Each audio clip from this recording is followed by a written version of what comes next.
We made it live. Yeah, it's live. I'm the one that needs to be heard. I know. This is not good. Go viral. Okay. It's about as good as it's going to get. Thank you so much. You just like to the mirror.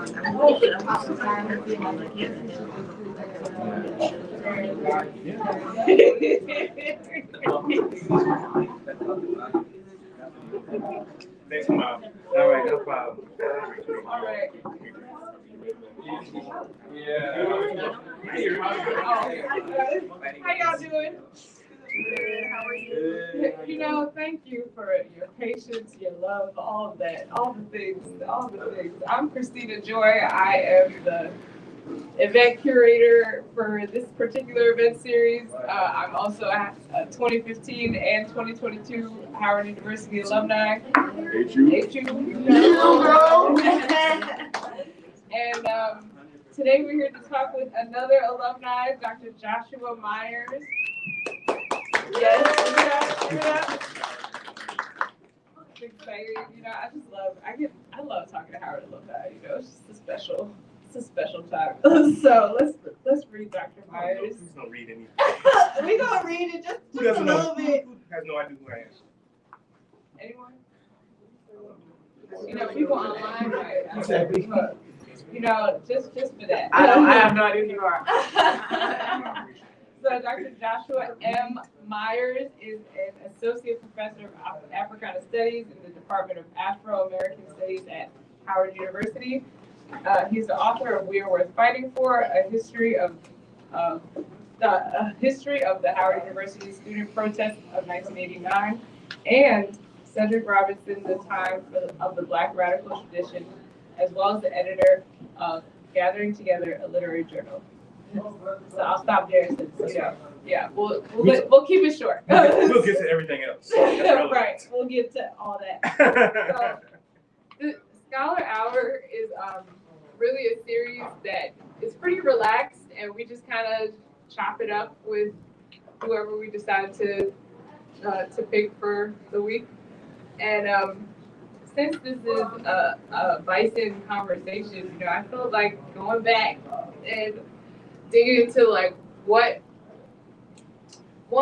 makes us come to Howard, right? And as I was researching, you know, your book and everything, and don't hate us, but we don't have any in the store right now. I have one copy. You know, listen, we tried. Okay. But you know, the mail, USPS is something else. But oh, nice. I'm donating this to the bookstore. Oh, well, look at that. Look. Yay! We have a copy of We Are Worth Fighting For right here. And so as I was looking up what this book was about and what, you know, your other book was about, really I was more interested, to be quite honest. I thought about what was going on during my Howard experience, because I went to Howard during 2011 through 2015, and what marks a college experience while you're going there.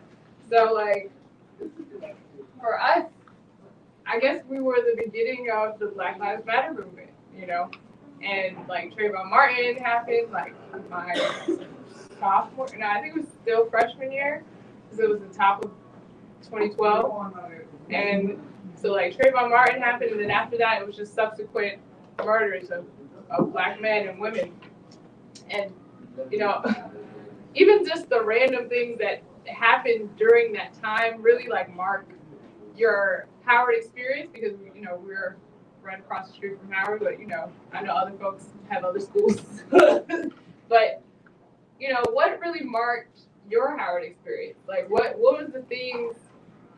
What were the things going on during your time? And if you want to share your time, I don't want to put you on blast. First of all, thank you for having me. Thank you all for being here. This is home base in many respects, more of a home base even than how it is. When it comes to the development of myself as a scholar. And it was at Sankofa in 2007 or 8. Summer 2008, in fact. Used to be a political education class. The mic's not working. It's not? Yeah. Turn it. Should be turned up. I should speak into the mic. Yeah. So, Oh, it's working. summer 2008, we used to come to Sankofa every Wednesday and read Soledad. It was a unique experience in my life. The spring before that, I met Carlos Moore here at Sankofa, the Afro-Cuban activist. Did a book talk on his memoir, Pink Sean. And I just kept coming back to the space after that. So in summer 2008, this is the beginning of the Great Recession. This is the development of that moment. None of us have any job prospects because of that. It's an interesting time. Some might say scary time. But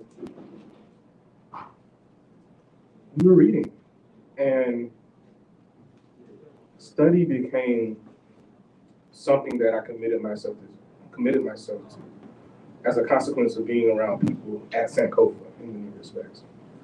And I use we because I'm talking about members of the Quantitative Society for Africana Studies, which is a group, the Africana Studies group on Howard's campus.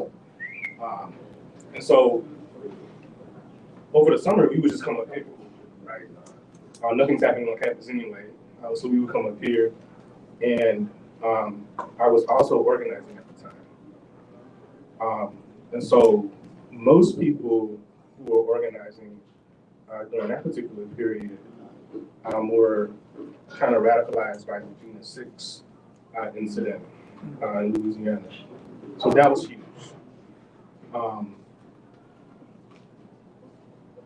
Into the fall of 2008, my comrade gave me this task.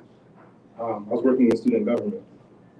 And one of the reasons that we worked in student government goes back to the strategy of Stokely Carmichael and others in the 1960s. You infiltrate student government because student government has resources. And so you bring those resources back to student activism and student movement, which is something that I always encourage students who want to be involved to do, even though it's hard to be in student government. Let's be very clear about that. April Silver, who I talk about in my 1989 book, he said, "Do I really have to wear these pearls in this suit?" Right? But they too infiltrated student government. They ran for Houston and won under the same political orientation. Right? So I'm in student government, and Comrade says, "We're going to do a 6-day conference that brings the Pan-African world together." I'm like, what? How? And so I spent the rest of the summer going to PE at Sankofa, and then going over to, do they still call it Power Hall? Which one? Power Hall. I don't know what that is. Okay. The hallway in front of Blackburn, where all the Houston offices are. And the other student offices. We used to call that Power Hall, as if you actually had power. So UGSA was there. Y'all know who got the biggest budget though, right? It wasn't UGSA, it wasn't Houston, it wasn't whatever, International PAL. It was the Homecoming Committee. Mm-hmm. Homecoming used to be ran by students. And they had $1 billion to put on homecoming every year. So, anyway, that's just a tidbit. Maybe they did have power, but we didn't have no power. In fact, we asked for $15,000 to put this Pan-Africanism conference together, and they gave us $3. And so we have a few $1,000s. We have about 6 to 7 months to put this conference on, and we did it. So we had the conference for that February 2009. And so over 6 days, we kind of reframed it as the Pan-African Youth Summit.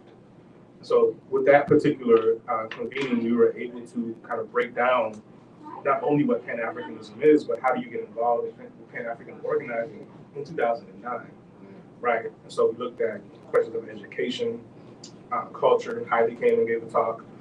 Heidi Green came and gave a talk. We did a number of different categories. And so I'm saying all that to say that it's the nexus between being in community spaces, right, and being involved in Howard that helps shape like my orientation towards scholarship, because that's what I wanted to do at the time at that moment, right? And it's because of what's happening in the world. It's not just like geniuses, right? What's happening in the larger world. And the crazy part about this is you have this sort of mainstream orientation too that's so excited about the potential of a Black president. So I was at Howard during that moment, right? And so imagine organizing Pan-African conference when everybody was excited that Barack Obama was going to be the next president, even though we didn't know that was going to happen. There are some people who believe up until the moment they was going to lose, right? So that happens, and then now we have renewed energy, right? Now we can go forward. And so here's what I did. We're doing this organizing. We bring in Ron Walters, the great Black politics expert, who for a long time taught at Howard University. But Ron Walters, for those who may not know, he was the go-to person for developing a Black political agenda and working on a Black political agenda for most of his professional life, but certainly for the last 30 years of it. It is actually Ron Walters who develops the strategy for Black presidential politics, the idea that we can use presidential runs to influence the agenda. And so that goes back to the 70s, of course, but he writes the book in 1988-89. It's a book called Black Presidential Politics. Unfortunately, it's out of print, but if you read that book, you get a sense of why Black political organizers chose to run Black presidential candidates and what the strategy behind it was. We were pissed off as student organizers because nobody was talking about strategy. They're just talking about how nice it would be for Barack Obama to win. And so we bring in Ron Walters and we asked him the question, like, what does this moment mean for you? And so he gives this brilliant talk, this presentation, which I learned later is the maybe the preamble to an article that he writes called Barack Obama and the Politics of Blackness. Comes out after he passes away. He passes away 2 times. Walters passes away like 2 years later. And so in that article, he makes the argument that this is only something that can be a potential if we do a certain number of things, right? And one of those things that he says is, we as a political community have to organize and develop a platform and then use that platform as leverage for our support. So here's what happened now. We listen to this and Walter says, Howard students should develop a Black student platform, a Black student agenda, okay? Howard has the capacity because of its name. Howard students have a particular kind of influence. You should convene all the other student governments at HBCUs and also the student government, the Black student unions at predominantly white institutions and come together, develop an agenda. You know what it sounds like, right? 1972 Gary Political Convention. It sounds like other moments like SNCC, right? And it's even I talk about it in the book. In '87, we did that at Howard with an organization called the National Black Student Unity Congress. Nobody ever talks about that particular organizing. To make a long story short, I'm all excited. Like, we're gonna do this. We're gonna make this mean something, not just symbolically, right? So I go to my email. I email all the student leaders from every college, and I say, we need to come together and have a meeting because it's urgent at that point, right? This is right after he wins, mid of November 2008. And as you all know at Howard, that's like crunch time, right? Everybody's ready to go home at that point. It's like week 13 of the semester. I know because I teach now, right? like 45% of the students in class, maybe. But it's important because Walters gives us the directive. He says, if you wait until inauguration, it's going to be too late. Because he's going to have his agenda in place already. And so I'm looking at this, it's like, okay, we got to put this together quickly. And it's like, I've been working on the shoestring budget with the Pan-African thing already too, right? So I asked all these other student leaders to support this idea. We need to meet this weekend, blah, blah, blah, blah, blah. And nobody responds. Actually, one person responds. But this is nice. Shout out to Andrew. What's Andrew's last name? Jones? He was the School of Communications. Shout out to School C. School C president. He says, oh, this is a nice idea. Nobody else responds. And so now I got a huge chip on my shoulder again. Because why y'all so excited if this doesn't mean that we can work to put pressure and leverage this particular moment? Then somebody makes the mistake of inviting me to an event to talk about the transition. And so it was the morning that Timothy Geithner, Lawrence Summers, and all the financial people were chosen, Henry Paulson, were chosen to be, and even Rahm Emanuel, were chosen to be on Obama's team. And that for me is like a smoking gun. Because these were the individuals that would eventually create the kind of logic of the Wall Street bailout. But we knew that going in because we knew who they were. Everybody knew who Lawrence Summers was, right? Maybe you didn't know who Timothy Geithner was and Henry Paulson. But Lawrence Summers was like the smoking gun. This is about to get real. And so at the event, I'm already mad because nobody responded to my email. But I'm already kind of upset or wary of where this is going in terms of this kind of centrist neoliberal agenda being set. And it becomes almost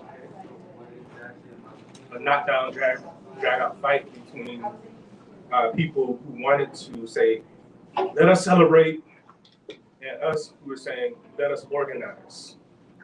And that sort of made me realize that there's a limit to the strategy of leveraging student government because most of the people already have a commitment to the status quo. And Howard only strengthens that. And so at that particular point, the question becomes, we're not going to get a national black student agenda. Now we got to fight this on another level. And so from that point on, I'm still going to Sankofa, right? Haile Gerima, I talked to Haile Gerima, and Haile Gerima says, don't fight them, just go read Cabral. Go read Cabral, Amilcar Cabral. I hadn't read Amilcar Cabral yet. And so I go and read Cabral, and I learn about his idea of returning to the source, the seeds of opposition, being grounded in black culture, national liberation and culture, all of these different things. And so we completely use that to reframe the conversation that we would have in February. And at that point, I have friends who were in grad school who had also been in the Quantitative Race Society, and they say, the only place that you can continue to do this work is not as an organizer, but in graduate school in African studies. And so I applied to graduate school on like the last day. It was like 10 days, 5 days left for the application. And so I did the GRE, got my letters of recommendation. Shout out to Dr. Crump, Dr. Williams, and Dr. Carter wrote my letters of recommendation. And that was it. And so I went to grad school. But it was because of our failures in organizing at Howard University around those particular ideas that grad school became even possible. Right. Well, first of all, the Qualitative Race Society has been holding down campus for a minute. When did the Qualitative Race Society start? 2000. 2000. 2 Okay. years. Wow. Yeah. Those are the real Negroes on campus. They got the best emails. They be doing it. Wow, it's because, I came in 2011, and so we're preparing for the second election. And, like, that was a whole moment, so it's kind of like y'all set the stage for us in that sense. And it was like, we'd already won, so we're like, oh, yeah, he gonna win again. Well, that's one more thing I should add. Oh, go ahead. Because this connects to that moment, too, Yeah. right? It wasn't Trayvon Martin for us. Trayvon Martin, I was in grad school, we already had a sense. It was Oscar Grant for us. And when Oscar Grant was murdered on New Year's Eve, 2008. And, that's the first one we saw. I don't know if y'all remember that. Rodney King, but we were obviously there for that. But for our generation, that's the first one we saw. And when that happened, we were all off campus for break. So I did it again. I sent some emails to all student leaders again. Like, what are we gonna do about this? This is on. It was on camera now, right?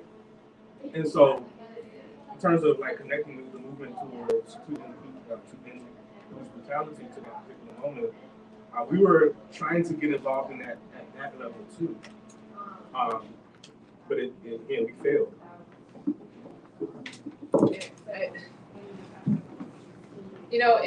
It really speaks to how the larger Black community reacts to situations, because it is a reaction. We're always reacting instead of being proactive about certain things, and especially like for Oscar Grant, I don't personally. I think I was still in high school, but I didn't even remember hearing about it. Like, I didn't hear about it at all. And so like when I got to college, and then I'm hearing about Trayvon Martin, like this for me is like my first, like, what? Like, they killing Black people like this? Like, what you mean? A little Black boy? Like, it was wild. But then it was also like, there was a moment where there was like all these protests. There was, DC is a protest city. Like, there's a protest every other week. Like, so you're just getting used to seeing protests in the name of Black lives. And so, like, I remember there was one at Union Station and like things like that. But there was a lull, like, right after that, because nothing was happening per se. And we get like another hit with Eric Gardner. And Eric Gardner, no, before that it was Mike Ferguson. Ferguson happened. It was like back to back my senior year. So Eric Gardner is like late July, and then Michael Brown is August. Okay, so I'm like, the Eric Gardner decision is what was our rallying cry, because that 2014 Eric Gardner happened that summer. Mike happened in Ferguson in like as soon as we got back to school, and then right before winter break, the Eric Gardner decision happened, and so a lot of us went down like to the White House. Like, everyone just went down to the White House. And this was like, for me, I think I was just tired of protesting. This was my senior year, so I was like, well, like, okay, we've been doing a lot of protests. Like, what else is there to do? And so for me, that, like, we had a whole bunch of people. This is when GroupMe just popped off. Like, GroupMe was like a thing. It just became a thing like my sophomore year. So like, we made this GroupMe with a bunch of different like upperclassmen, underclassmen, and we were trying to organize something. We were just like, what are we gonna do about this? What are we gonna do about this? And we had all these ideas, and we were just, going back and forth in this GroupMe, like trying to get something popping off, and then we realized, it's finals right now. We can't really do much. Like, we're trying to be students, but also trying to be activists, and it fell off for like winter break, right? So, fast forward till the next year, we were still kind of talking in this GroupMe, but we didn't know what we needed to do. We had no idea what to do. And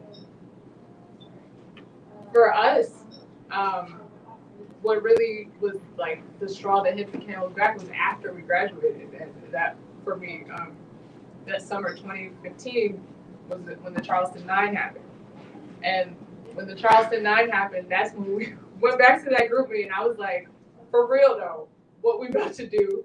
And what we did was meet at Sankofa, and A bunch of us met at Sankofa, and then those people that met at Sankofa that day had formed this organization that me and those others founded called Society of Young Revolutionaries Incorporated. And we did a whole bunch of different things for the next few years. It was like, that's how I started my magazine, our Black Book. And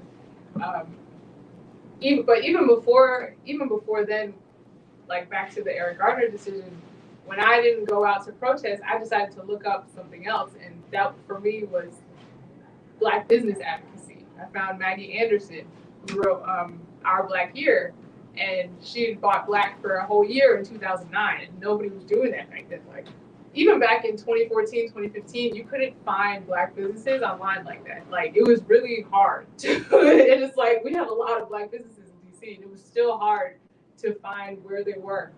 I was literally calling people like, are you Black owned? And now it's like on Google, you see identified as Black owned. Like, it's wild to me. This was only 7 years ago, y'all. Like, this is crazy. So it's like, you know, that was my thing. That was my thing that got me into some type of activism, because I was like, you know, if we support Black businesses, we support our people, we support our families, we contribute to the growth of our children. You know, Black kids seeing Black people doing anything, anywhere, at any time. Like, this is what we need to do. But it's like, it's those ebbs and flows that we go back and forth, and we're reacting. And like, even though we pushed through Sawyer, we did a lot of great stuff. Like after undergrad, and we had students as well. We had Howard students, so we were on campus that whole next year. It felt like I hadn't really graduated, because I was always on campus doing Sawyer stuff and having meetings and, you know, recruiting other students for different events.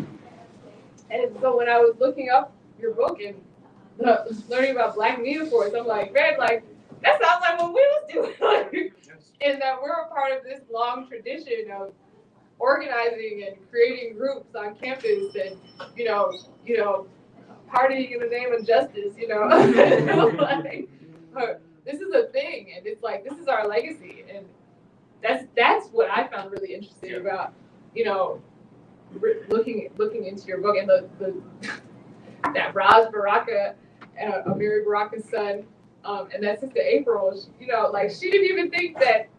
She was, you know, she wasn't necessarily politically aware when she started in this group. It was called Black Nia Force, and she had heart, essentially. She got heart, and she ended up being the president of the organization. It's like, for all of us, we come to Howard and we're like, we don't really necessarily know where we're gonna fit in or how we're gonna make our mark, or if we're gonna make a mark. Maybe we just pull it out just to see what's going on, just to find yourself. But like, you know, in that, you really like discover your Blackness and where you fit in within the struggle and how you're gonna contribute to the narrative, regardless of if you were doing that like intentionally or not. You know. I don't think I actually. I was like, there's a You know, I was like, I felt like I should have to like, oh, but you know what? I'm gonna get back to it. So, you know, so I have a question in terms of, this is some like cheeky like Howard stuff. So this is an old Howard, new Howard debate always. None of us are old. Howard was founded in 1867. You know, like, it's really arbitrary, I promise. But it's like, okay, I can say for my class, like, we felt like we were the quote unquote last of old Howard, right? And hear us out, because why? How you graduating and then you'll be like, listen, okay? There's a chapter called Howard. So it's because we were like, we saw so many changes happening, like all the stuff you see on campus right now. I promise you, it did not look this way. It didn't look this way. Like UGL, I was the last. My freshman class was the last to see it open. And then it closed for 10 years. I promise you, it closed for 10 years until last year when it reopened. And I got to see it because I was a grad student, and I'm just like, this this is like, it's like a palace in here. Like, what is this? It used to be like a dark dungeon with like 1980s furniture and like ants. It was a whole mess. And now like it's a facility. Like it's a real facility. It's got things, you know, so like But the real old Howard, they had beer in the punch house. See, that's crazy. Now for us, like as far as old, like we call ourselves the last old Howard because we saw a lot of transition happening. You know, like my senior year is when College Hall North and South went up. Like that new Annex Cafe was the new Annex Cafe my senior year. Like I'm telling you, we got the last bits. Like we saw everything change, and we're like, what is this? Like what is this? So did y'all have that debate while you were there, and like what was your like transition like? I don't remember anybody ever saying older than now during that particular time. But yeah, there really is a chapter called New Howard in my book because I wanted to think through what people mean when they evoke old and new. Because for some people, Howard was the place that introduced them to the larger meaning of themselves. And sometimes when you associate a place with that, and the place doesn't feel the same when you return, that evokes this kind of feeling. So what I wanted to think about in the book was like what constitutes the kind of space that can introduce you to a larger meaning of yourself. It's not the building as they say in church, right? It's not the four walls of the church. It's not College Hall, in other words. And so there's something else missing in the old and the new appellation, right? There's something that we're reaching for when we say that. It has very little to do with landmarks, even though the space is important. And so I use that as an opening to understand how those students come out of the protest and then they actually say and desire and imagine a new Howard. So they wanted it to be a new Howard. They're to become a new Howard. And so for them, that meant a lot of different things. It meant a new curriculum, right? It meant a new president. And this is being recorded. Y'all know what I'm about to say next, right? So sometimes Black people can communicate without saying things. And y'all, everybody just heard what I said. Yeah. They talked about being a quote-unquote new African. So they used, in this era, they used the label Afrocentric to mean more than just like the clothes that you wear or how you dress, but also the quote-unquote mind, the new mindset that we need. They even took down the American flag from the main yard and said, we need a new flag, right? And so your generation did that too. Yeah, we did. Every generation does, right? In the 60s, they actually got it they got to put place into policy that the flag in front of founders should be the Pan-African flag. And so if you actually, I don't know who has the paper, I haven't seen the paper yet. But if I find a paper that's over, a piece of paper that says that this is our policy. Allegedly, they keep the thing locked most of the time. Huh? Allegedly, the thing be locked, the ropes. Oh, yeah. Put a flag up, but in the mornings. Yeah, okay. Again, this is being recorded. But I'm talking about the one in front of our founders. So, you know, the Howard flag that comes out of the third floor?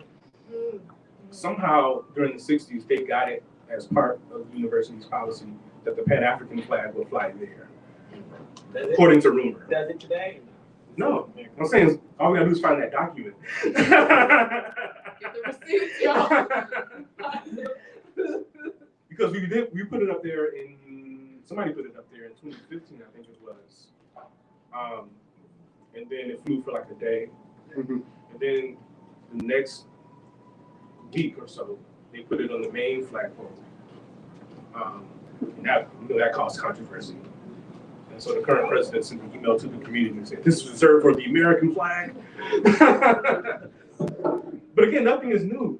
And so even as they wanted the new Howard, some of the things that they said that they wanted, we had demanded before, right? And so it's a beautiful synergy, I think.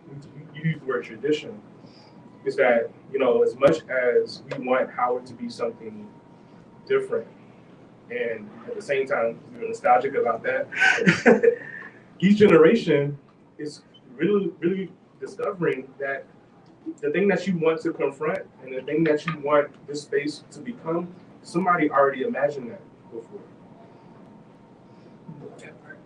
In other words, you're not crazy. Because sometimes when you're the only one, nobody answers my email, I feel like I was the crazy one. But the beautiful thing about doing research for this book and teaching in Black Studies at Howard, which was founded by students, right, is that feeling that we have about, like I said, being introduced to the larger meaning of yourself and our people. We've always had that feeling.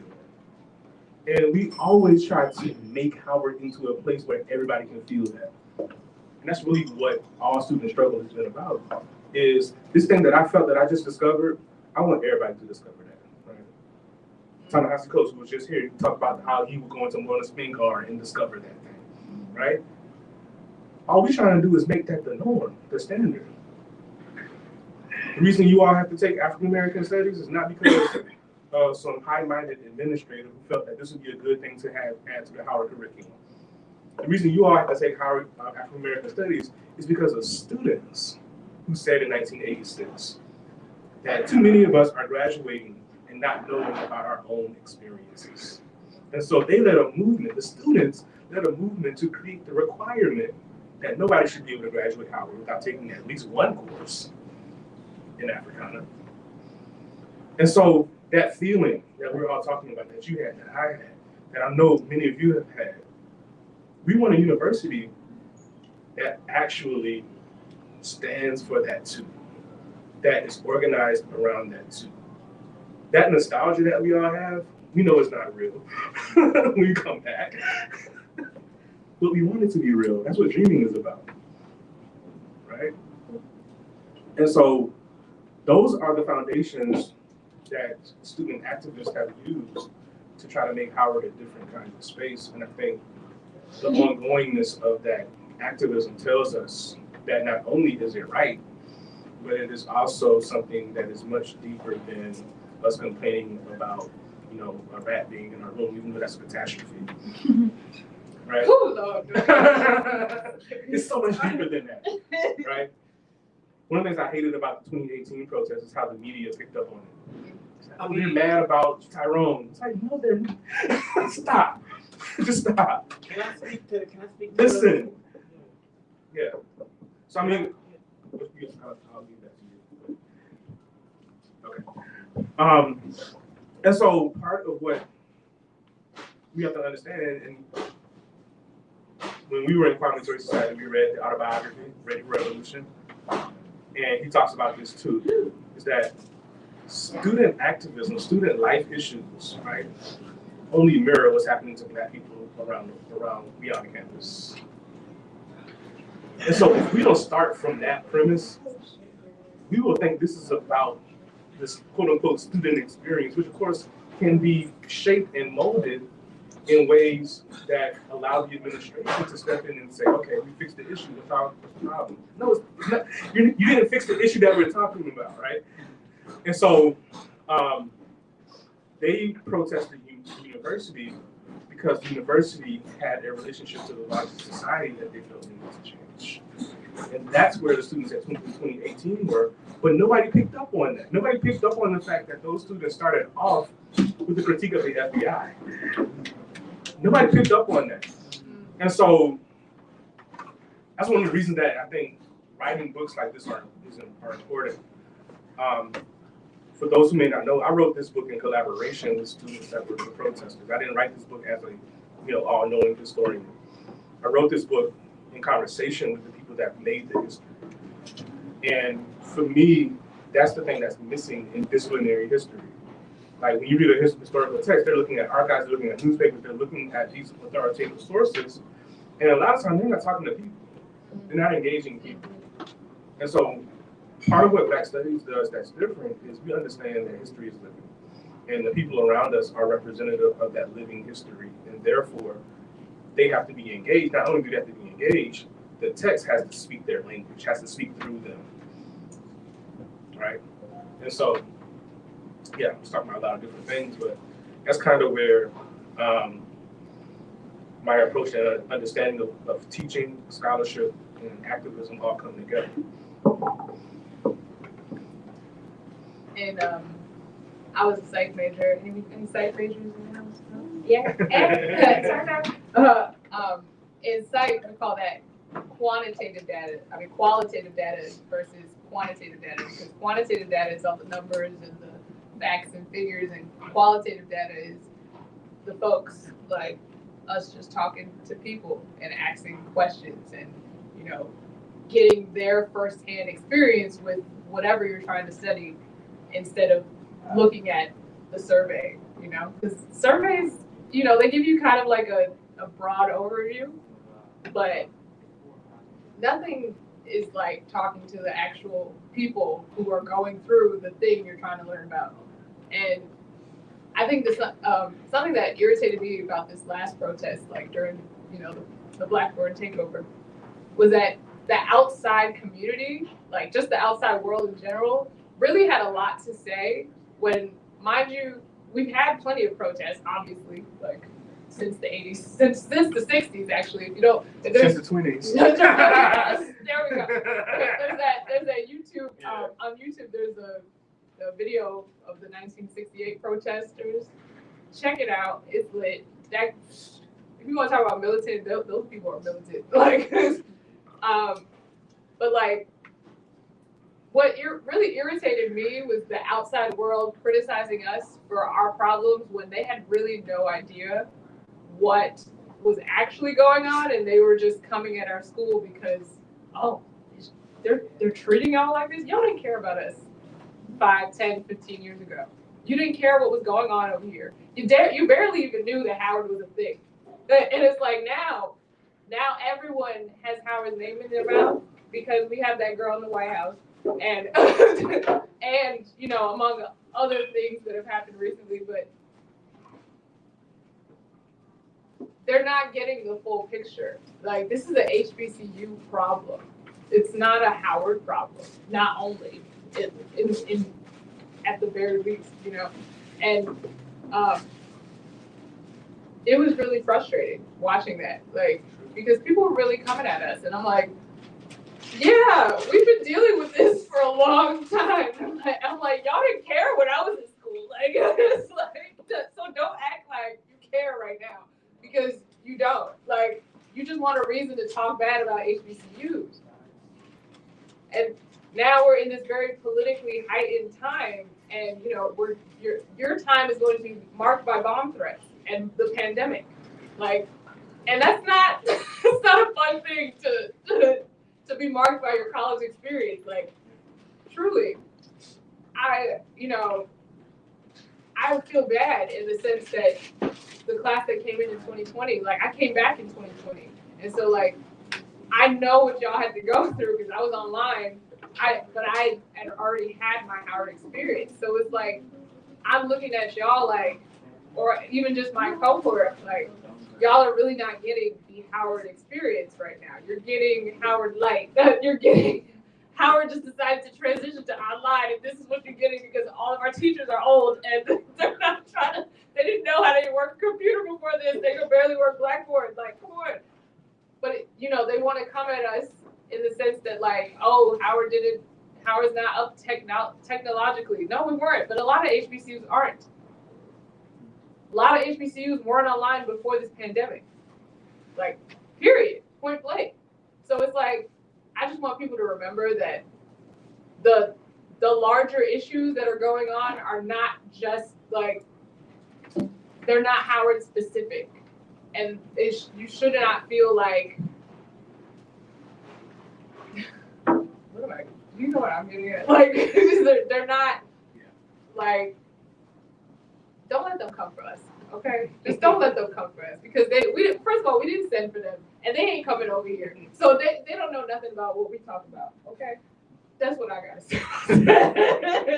Because it really grinded my gears.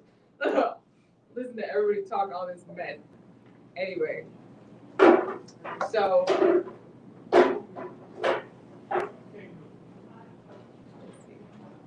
now I kind of want to open it up to y'all. What? No more Howard questions. What is on your mind as you think about your Howard experience in relation to, you know, the tradition of protest and like just everything that's going on at Howard? What's going on? You could tell us that you had. Yeah, so we were talking about the media. Mm-hmm. We're talking about the media as it concerns the Howard protests. So I'm thinking like, I don't know. So like the biggest thing that I'll be complaining about, I was here for 2018. I was also here for the recent protests. And one of the things that kind of concerned me after seeing two protests that were so close together, and I came back to school when my class, and I switched majors, and I'm not in school right now, so I'll probably be there for a minute when I go back. But when I came back, that was a year after my original class had graduated. So I was concerned with the development of the media strategy between the two groups over those years. Well, before I was concerned about that, I was complaining about the fact that, you know, I had known that Howard kind of like allows for something to happen in a certain way. They do it in a number of different ways. So there's, like the university police behaving different than, because with Black Neophores, it was like a MPD type situation. So they was about to, they had to call the mayor and everything so that people wouldn't be harmed, right? And now they don't even, whenever it happens, right, they don't even deal with it. It's Howard PD, right? So there's kind of like this intermingling. Especially now we have Panthers and things on campus, right? So there's pre-existing like relationships that kind of give into the power structure that already exists, right? So what got me kind of upset thinking about it was, I don't know. It's like, I'm a white person, first of all, and second of all, I'm on the board of trustees, and third of all, I'm an economist.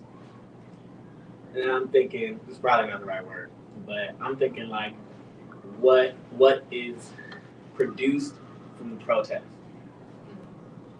And I feel like most of what's produced from that perspective is this media kind of allowing, like this kind of limitation set by both the media and our university. And it was just very much of like a microcosm for how you feel being an intellectual in a public space, a Black intellectual in any public space in general. You know what I mean? The kind of the allowance of attention and resource put into your protest. So, are you saying that the media coverage for these past two protests was functional for Howard University positively, in a way that like, because like for a certain point you can say, okay, Howard University, you should never have entered into this contract with Corvius. You can also say that the contract, you can argue against both of these groups of people, both the board for making that decision and Corvius for making an inhumane contract like that. So, in a way, I had this idea within me that I could just speak to the very silent, radical within different members of Howard University administration who probably had goals of overcoming that overcoming the contract that they had to get into to create their Ivy League. And then the other side of that is just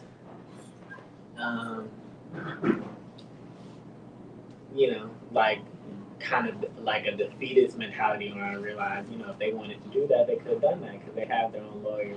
But they're still interested in how far can we take this like media narrative of Howard University being kind of this seat of Black right. I don't know. It feels like Howard University as a whole is invested in that idea of us being this seat for what you could maybe call like the underground. Well, I guess yeah, underground. Also some overground thing when it comes to thinking stuff like that, but mostly like this other thing. So I guess how do we overcome the limitations set by Howard University's placement of the Black elite as that kind of mentality continues to liberalize, some like deeply revolutionary tradition because of this intersection that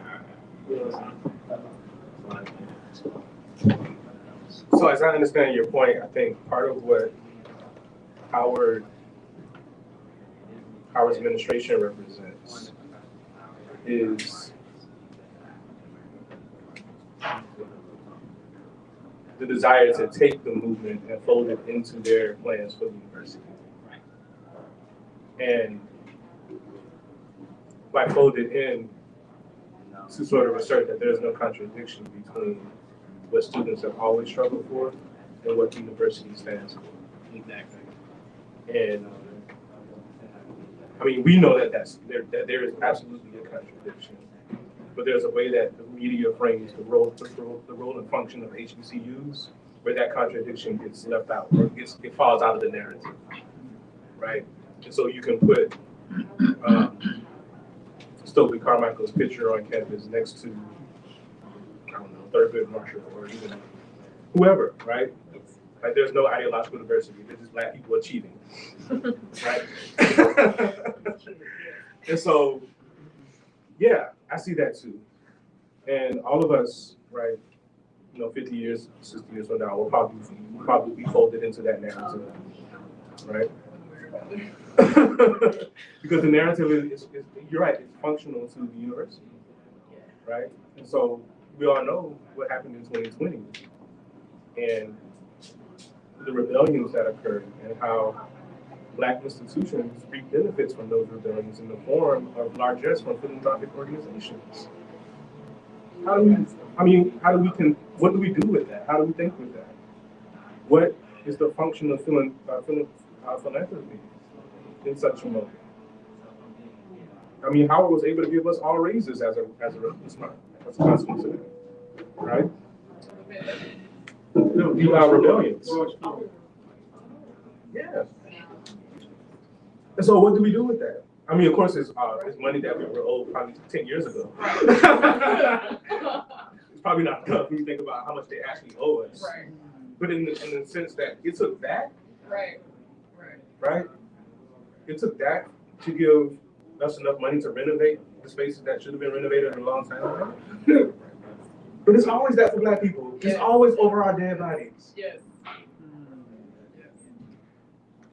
The Civil Rights Act was over our dead bodies. The Voting Rights Act was over our dead bodies, right? And so they can fold anything into the narrative, right?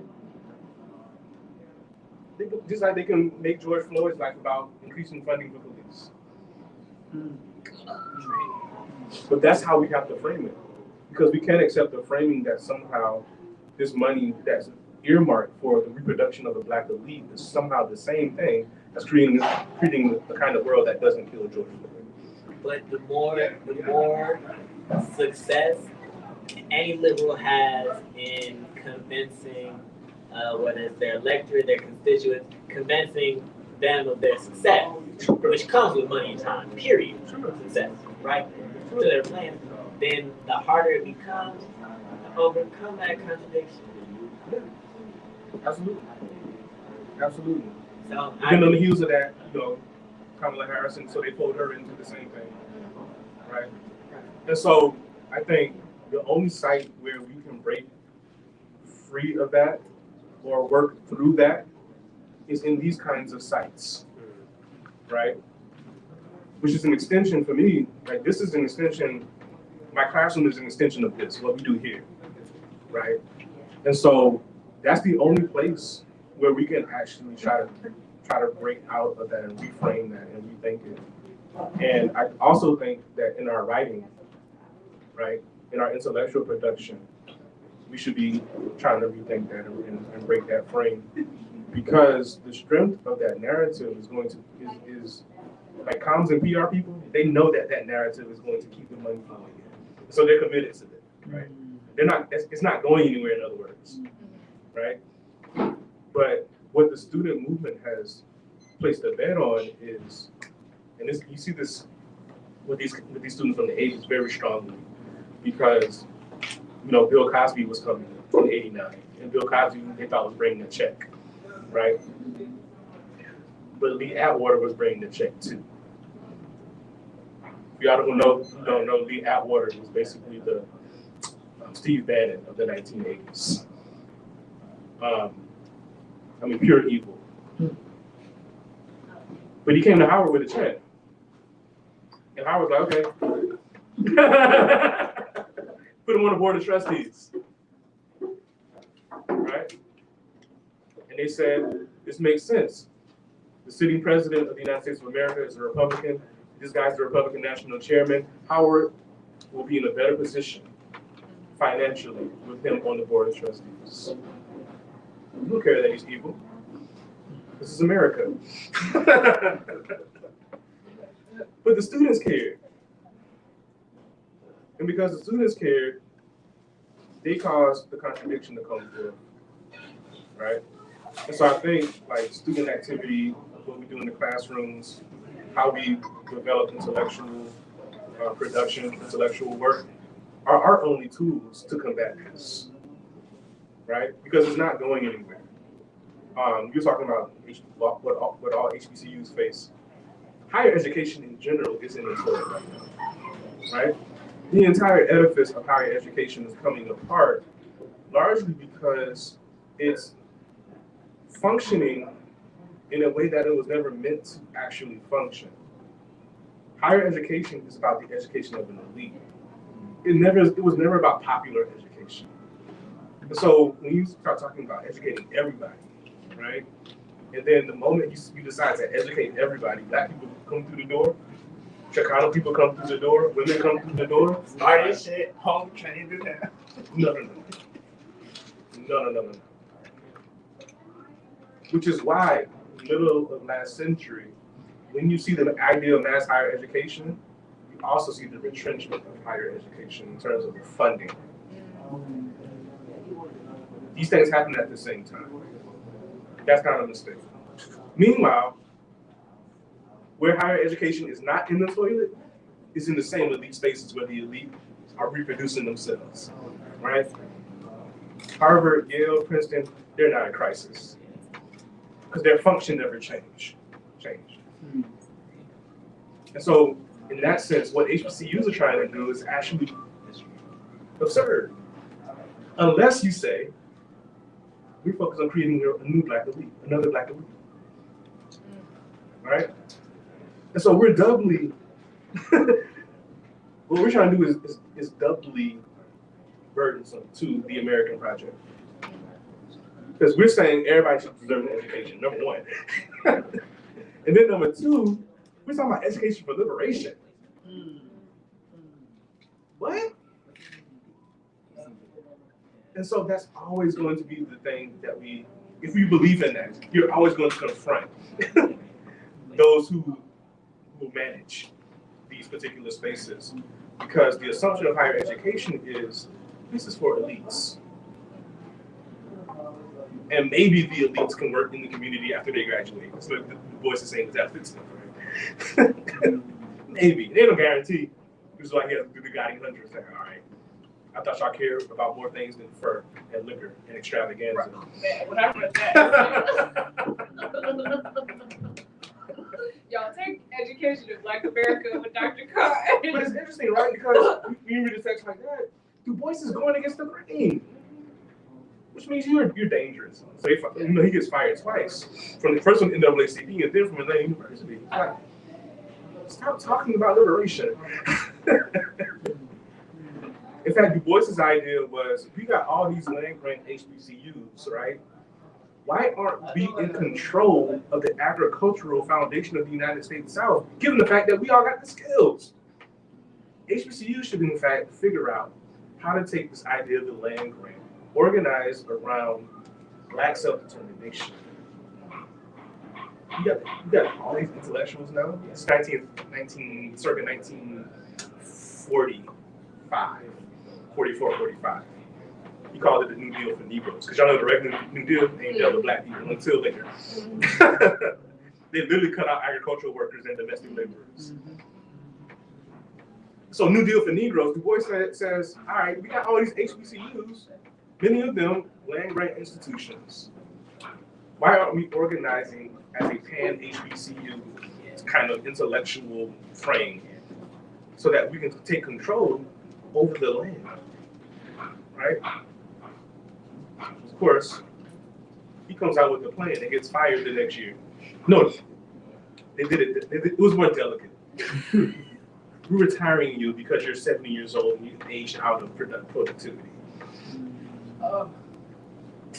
And so he gives the project over to E. Franklin Frazier, but his problem was he worked at Howard. And so he got no support for this idea. Why? Because Howard's concerned with the first Black, insert whatever, land, agriculture. We believe in the teaching of the classics here. Greek and Latin. William Leo Hansberry, no, we're not going to support him either. He's talking about Africa. And so that golden age, right, period, now they call it a golden age, right? Y'all didn't mess with E. Franklin Frazier. Y'all didn't mess with Elaine Locke when he was here. You know they really messed with Leftover and Sterling Brown. Because Sterling Brown linked all of that, this question of Black self-determination and this need to develop institutions that reflected the Black community. He connected it to the people at Howard were embarrassed by, like Billy the Lion Smith and Led Belly, and the people down at U Street in these blues joints and jazz joints.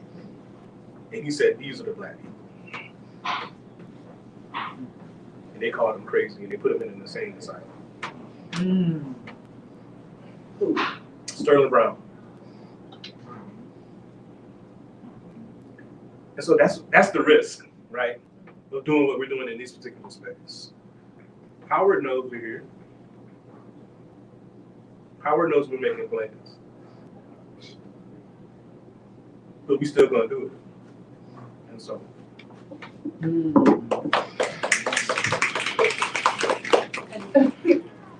To that point, this is why we do it, right? Like, you could really come to Howard and not experience any of this. Like, you could bypass it all and not, like, you could turn up like Kamala. This is what we were quote unquote bred for, right? This is what the school was made for. So Kamala was in school during this era. So was the current president of Howard. So, that's telling, y'all. All it takes is a little research, and you'll see how people situate themselves when they were at Howard and what what that looked like. Because one, I'm not at Howard anymore, so. Anyone that could take on Husa and win, you see she made it all the way to the White House. Like, that Husa prepares you to be out there with them Negroes, okay? Fighting on the hill for the token Negro spot. Like, it's the fact that Howard Student Government has its own name. Okay, I don't know any other school that does this. Can I edit you a little? Please. So Kamala, she ran for freshman class president of her college. But that's the highest office she won at Howard. Because what you just suggested was actually the reverse in the 1980s. It's peculiar. Really? Yeah. So in 1982 or 82, I think, Stokely Carmichael came to campus, as he did every year, to give a talk. I think he may have come 2 or 3 times. Just to paint the picture of 1982 for people that weren't here yet. I wasn't even here yet. I was born in '86. But this is the era of Reagan, Ronald Reagan.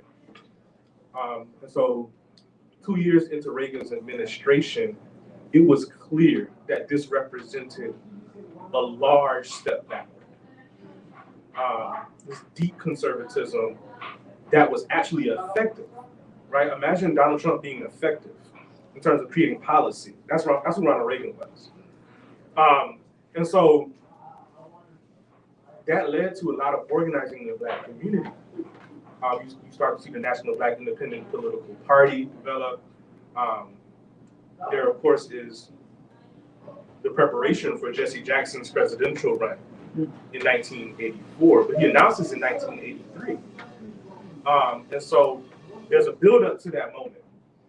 I have to give too much history, but I wanted to help you see this.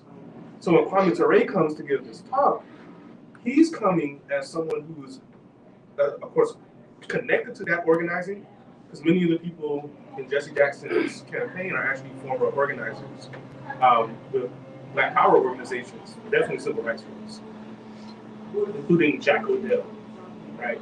One of the most prominent radical Black organizers from the 60s and 70s. Jack Odell wasn't in SNCC, he was SCLC. Yeah, he was older than the SNCC folk. Yeah. But SNCC people were obviously inspired by Jack Odell. And, I got to shout out Freedom Ways.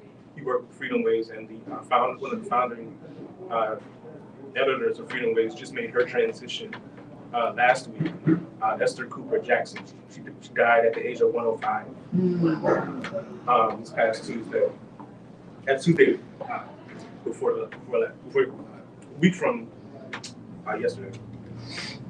So all this is happening, and so Kwame Ture comes and he says, as he always says, organize, join the organization.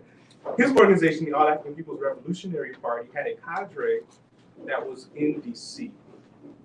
And one of the students that was part of that cadre, Howard Newell, ran for Houston in 1983. And so Houston in 1983-84 had a Pan-Africanist mentee of Kwame Ture as the president. And so they turned up opposite. But what's beautiful about that is they trained their replacements. And so the next year they lost, but the next 2 years with Christopher Cathcart and Manati Jenkins, 2 Pan-Africanists, Houston president and vice president. Manati Jenkins, y'all know Malcolm Jenkins, football safety? Oh yeah. That's his nephew, Manati Jenkins. Christopher Cathcart, we're trying to get back to teach at Howard. He's an important figure in the comms world today, but they were part of AAPRP too. And so CUSA in the 80s was radical. What April and Raz did in the early 90s was going back to that in the 80s, in the mid 80s. And then the next year, she might not want me to say this, but I'm gonna say it anyway. The Houston president, Ona Austin, trained by the same folks. In 1986, she goes to Libya and meets with Gaddafi. The Houston president. Part of a delegation that included radical student government folks from all around the world. This is the Gaddafi that the United States had branded as enemy number one. Right. This is 1980s, right? It was even worse than what they eventually did when when our friend Hillary decided to murder him. So that was the Houston of the 80s, which of course you have to understand in order to understand the student movement that happened at the end of the decade. And so the last real, with all due respect, the last real person to kind of bring that energy to Houston was Jonathan Hutton, who we all know. Jonathan is the person that forces the university to give Qualitative the honorary doctorate posthumously in 1999. And so there's that legacy. And when I was part of Houston, I wasn't vice president or vice president. I would never. But I did get a job within the administration. But that administration kind of attached itself to that legacy. And that's what made the part. So what you're saying is true, but there are like really important exceptions, particularly in the 1980s. To me, it sounds like up until recently. Yeah. Well, Upton was like the last person, but Right. the people before him were like completely reactionary. So really, within the last 22 years, Houston decided to go the other way. Let me just say something about take up on what you were talking about there. In terms of They can't hear you, baby. oh, in terms of organizing, like you might feel that it's not making an impact, but every little bit you do makes an impact because nobody is going to teach it to you, right? I know I was in Montreal, that's where I went to school, at McGill, and Kwame Ture and the others came there and they were saying organize. And so when you talk about this young lady who went, I know people who went to Libya. And the thing is that, and I have something, I don't know if you see, I'll give it to you just now about one little African brother did a compilation on Muammar Gaddafi and what he really stood for and some of the things that he did. It's not heavy, but he has it down chronologically. It's really good teaching. And the reason why they were going there is that Gaddafi would give them money to come and sit down together and talk. Because he was a Pan-Africanist. And his dream was to see one Africa. And he also had enough gold to float his own gold coin called the dinar. And the West couldn't have that. Hey, I think I shouldn't be saying all this, my God. This thing, you better edit this out. It's live. You're going to have to edit that. And so, this thing, they never wanted black people to know what Gaddafi really stood for. Like that man took a desert and made rivers. Okay? And he not only did that, it was an engineering feat. They said it was the next wonder of the world. He didn't just do it for Libya, but they had three tributaries, and one was going straight down into Black Africa. Right? They couldn't have that. I mean, Gaddafi was a man. Before his years, he was really seen, and even man. There's a movement around him too. Oh my God. And they hid everything. And they really gave that brother a bad rap. okay? But Gaddafi loved Africa and African people. Just know that and study him, all right? Study him. He wanted one Africa. But a lot of the other black elites didn't see that, you know? And so they joined, sometimes because of money. You understand? So just keep organizing. So you make me think of another important point about the 1980s too. You got Maurice Bishop's book in your bag. Yeah. The Caribbean Student Association was one of the most radical organizations on campus because of what's happening in the Caribbean. So you have the Grenadian Revolution, you have what's happening in Guyana, you have what's happening with Jamaica and what Manley was doing. You have Cuba, right? And so the students who came from the Caribbean, they bring that energy to here at Howard. And what it does is it allows these American students to have more clarity on the role of Reaganism beyond the United States. And of course, then 1984 rolls around. Reagan trounces Mondale, and as a consequence of that, you see what's happening in South Africa with what is called constructive engagement. In other words, the Reagan administration embraces the apartheid regime openly. And when that happens, you start to see the Free South Africa movement, which has a Howard story to it. And not only that, the Pan-African Congress, which is the most Pan-African, well, obviously Pan-Africans, but the liberation organization in South Africa that wanted to liberate the land and give the land back to African people, right? And the Black consciousness movement of Azania, for those who may have heard of Steve Biko, that's Steve Biko's folk. They sent students to learn at Howard.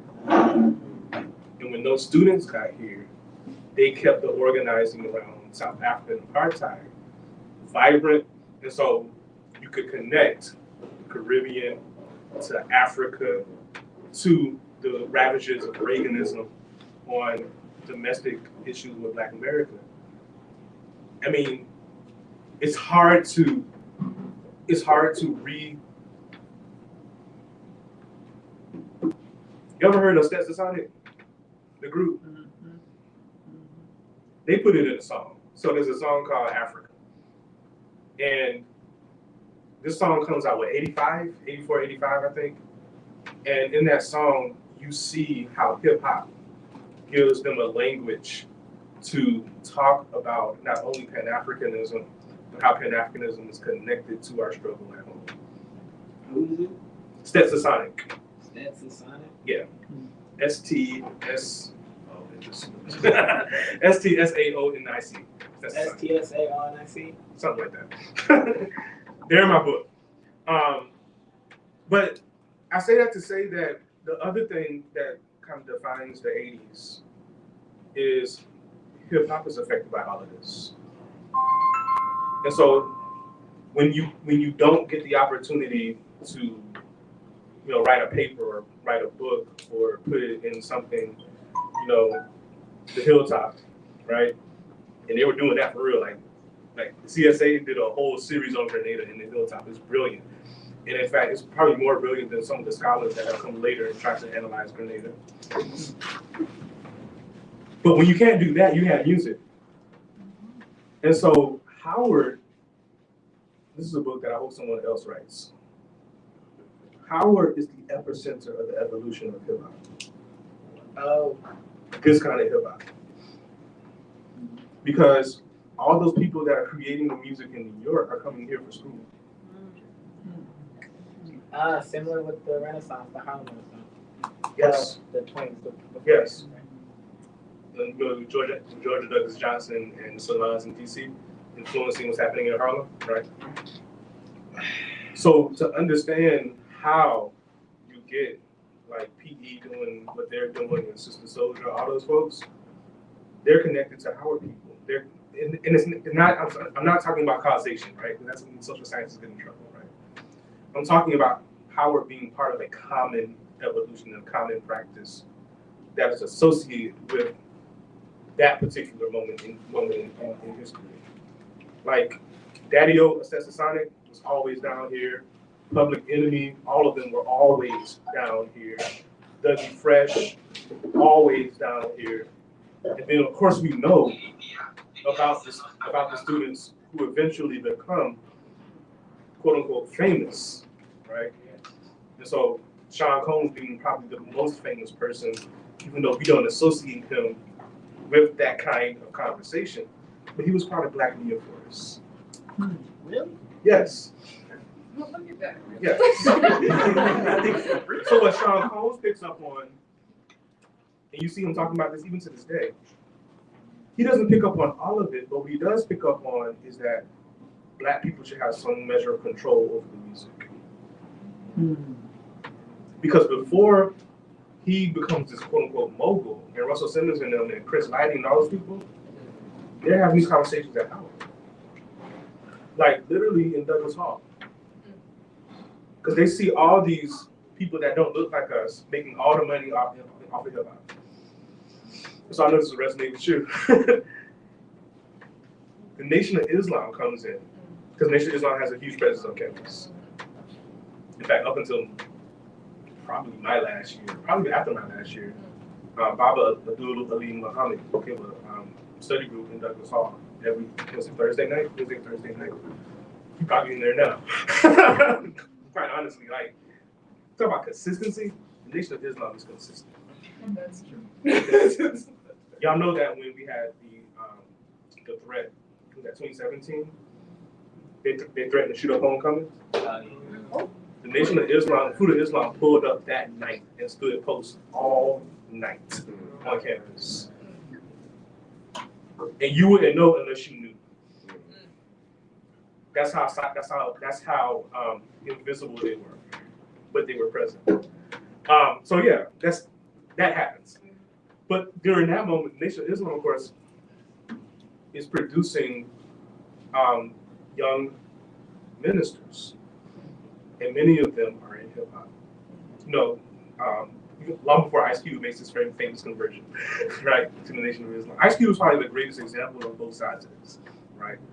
Quote unquote gangster rap, which I think is a problematic term, but gangster rapping, even more problematic term, conscious rap. Ice Cube represents the best synthesis of it. But he's late. Ice Cube is late in terms of how this develops. So the business side gets organized when the Nation of Islam sends their ministers to come have a conversation with these young hip hop moguls in waiting. And they take the Nation of Islam's business program, it's basically Black nationalists, to heart, and they create a seminar called The Business of Hip Hop. And out of that seminar, they develop new companies, production companies, that then produce the most important sounds that we know of. Like all the people that work for Bad Boy come out of this, the producers. And that revolutionizes the sound all the way throughout the 90s. But it was Black controlled. That was their thing, right? It didn't stay Black controlled, unfortunately, but it started off in that particular moment with that ethos. So this is why I want this book to be written, because Howard is involved as the site where the conversations are happening.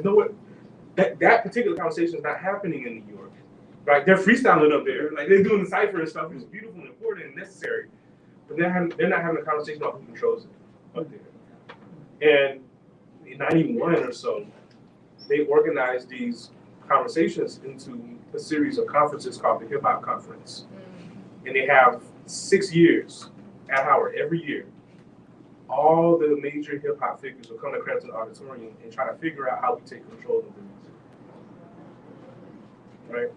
The first conference, these are some of the good that were at the first conference. Pac, Common, Africa Bambaataa, DMX is too young, but he came to a later one. Biz Markie was there, Dougie Fresh was there, Sister Soldier, Of course, Public Enemy, because they were always here. And so, if you just take that group, that sampling, right? What would have happened had we fully embraced that in that particular moment? Certainly, the sound of hip hop would have been different. But yeah, somebody got to write that. It's so important. Yeah. And those people are still around. You can just interview them. How about the last poet? The last poets, Abiodun wrote, not wrote Abiodun. That's another person. But Abiodun, that singing the last poets, he was not as much as a mentor as James Ntume was. James Ntume was their major elder. James Ntume from that did Juicy Fruit song. You know very well who you are. Everybody know that song. We used to play with Miles Davis, right? There's a really famous video of him destroying Stanley Crouch in the debate about Miles Davis. But James Ntume, he recently made his transition like last year. He was their major mentor when it comes to that generation because they were sampling his songs. And he was like, okay, this is nice, this is cute, but let's actually talk about this. And to be very clear, he respected their music. This is not the elder saying, I don't like that new song, blah, blah. He respected their music. He just wanted them to have a grasp of what was happening in the music. And they listened, right? And probably the best representative you have, of course, the hit makers. Any hip hop heads know exactly what I'm talking about. The hit makers. But the best example of someone who really got all of it at that moment, even though he wasn't affiliated with Howard, was Jay Dilla. Jay Dilla comes out of that moment. So. Yeah, I was wondering if you could talk about the last 10 to 15 years of rising tuition in that context. And also I'm curious if the overthrow of Gaddafi or the incarceration of Imam Jamil al-Amin created student movements. She was. Sorry. You She has some complicated stuff over here. What did you say about Gaddafi? Oh, I was wondering if you could talk about the rising tuition in the last 10 to 15 years in that context. Yeah. And also if the overthrow of Gaddafi or the incarceration of Imam Jamil al-Amin created student movements on campus. Okay. This is a good segue to finish the thing. It's very short, from the 3 minutes. Okay, I don't think the volume will be. I don't think You it'll can sound put it good. in there. Okay. So It only says Libya, was it? and that's it. It doesn't have any. It's a TikTok video. Of Remember I Libya. was telling you about, yeah. All It just says Libya? Yeah, that's all it says. Okay. But then, I don't trust you know, all the information that you need on Gaddafi is in here. So tuition increases. We actually protested that in 2009. I'll never forget. My role was to go inside and listen. This was a Charter Day protest in 2009 when they announced this.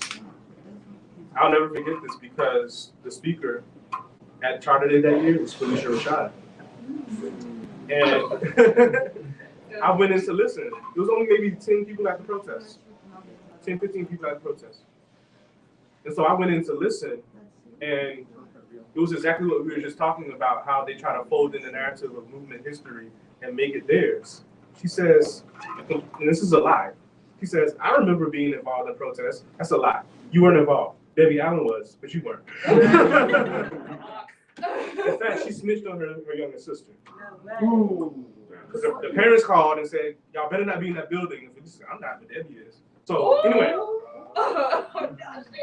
second thing, I don't mind saying that, okay.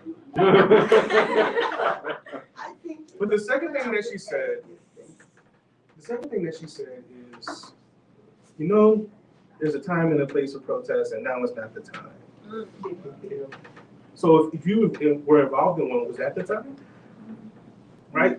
It's always the time if students are facing these particular, issues. And so we were all dismayed to hear Felicia Rashad, come out against that particular protest. And again, this is a small protest. And they were only talking about, well, not only, it was a 15% tuition hike they were talking about. When I came to Howard, tuition was $20,000 a year. That's a semester now. Yeah. Right, That's it. right. Truly. Yeah, and I'm probably rounding up, and that's 2005, right? By the time I leave, it's somewhere like 35,000, somewhere in the median.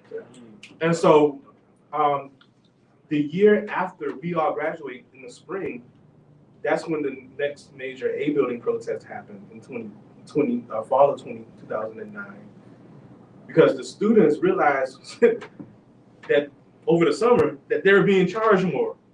We were like the students that read about stuff and read the emails and things, and so we protested when it happened. But they protested after they saw it on their invite somewhere. Oh my God! Or wherever they put it now, I don't know. Or where they put it then. So that was a major movement. In fact, it attracted. This was like one of the earliest hashtag protests. If you go back and see the hashtag, it's HU Protest 09. I think the hashtag was.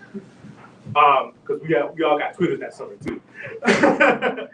And so we tried to stop it then, but when you look at the strategic plans of the university, this was the idea of increasing tuition goes all the way back to the 90s.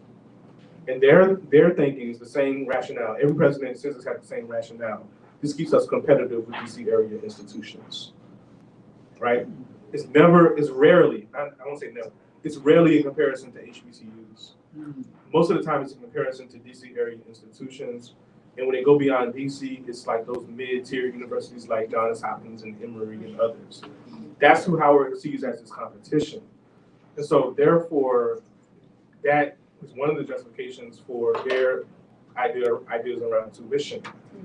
But in terms of like financing higher education, we know that there's not a one-to-one relationship between tuition increase and the experiences of students improving, right? We know that there's no relationship. Most of this is about creating enough funding to cover the overhead, right? That goes into the development of universities as a space where people make investments and get returns on investments. Universities are markets, are marketplaces, right? That's what they are. And everybody who is associated with universities are coming either with a check or coming to get a return on the check. That's essentially how it works, right? And so, like all markets, you have overhead. You gotta make sure the lights are on, right? You have to make sure, that, the credit card machines are working, right? And so that's where tuition goes, which is why they force you all to come back in person. Not because it was safe. You're forced to come back in person because somebody has to sleep in the beds, because that's a market. That's the market. It's a market relationship. Somebody has to eat all this food that we have this contract with, so that's so forth, right? And so that's really how universities function. And so we have to rethink, like, finance and higher ed along those lines. It would be nice if it was like this idea of, we're all coming together to think and write and study. No, you're coming as someone with a check who can fund things, right? And so Howard has so many contracts with vendors that's now the function of the university, is to manage these contracts with vendors. And education becomes the excuse for getting people in the room. And not even education all the time, right? Sometimes it's like, y'all having a good, like Jordan is here, right? Jordan, you have nice things now. Now more people will come to Howard because of Jordan brand, right? We're not coming to get, access to more than a spin guard. We're coming because we want some J's with the bison on it. And that's real. And it makes total sense to those who manage the university. Oh, I got questions now. Well, I don't think we can get the mic back to you all. So. My question is sort of about last year's protests. In our conversation just now, you were mentioning how on Howard's campus, people were reacting to Reaganism in a way that made them sort of organize in different ways. I just wanted to know if you thought the strategies from last year, or maybe lack thereof, were sort of a reaction to Bidenism or sort of the dregs of like the Obama era, where we were sort of, I don't know, a lot of revolutionary fervor sort of went down in a lot of places, especially at Howard, where that neoliberalism it became a neoliberal fervor almost. Yeah. So I wanted to know if you thought that like the political conditions of last year resulted in what we saw. Yeah, I forgot to answer the second part of the last question. So really quickly, when Jamil gets locked up, it's like 2002, right? So I'm not aware of any Howard student response to that. Now, I was on campus when the bombing in Libya started in 2011. I had already graduated, but I was here.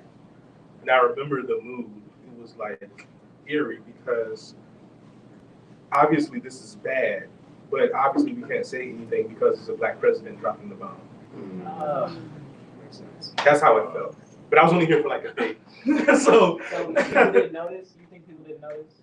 Huh? You think that the majority of the student body didn't notice or take notice of? Well, it happened during spring break. It was during spring break. So the only people who were on campus were folks who were like slingering around, faculty folks. No Twitter. Yeah. Well, Twitter was happening. Twitter was a thing in 2011.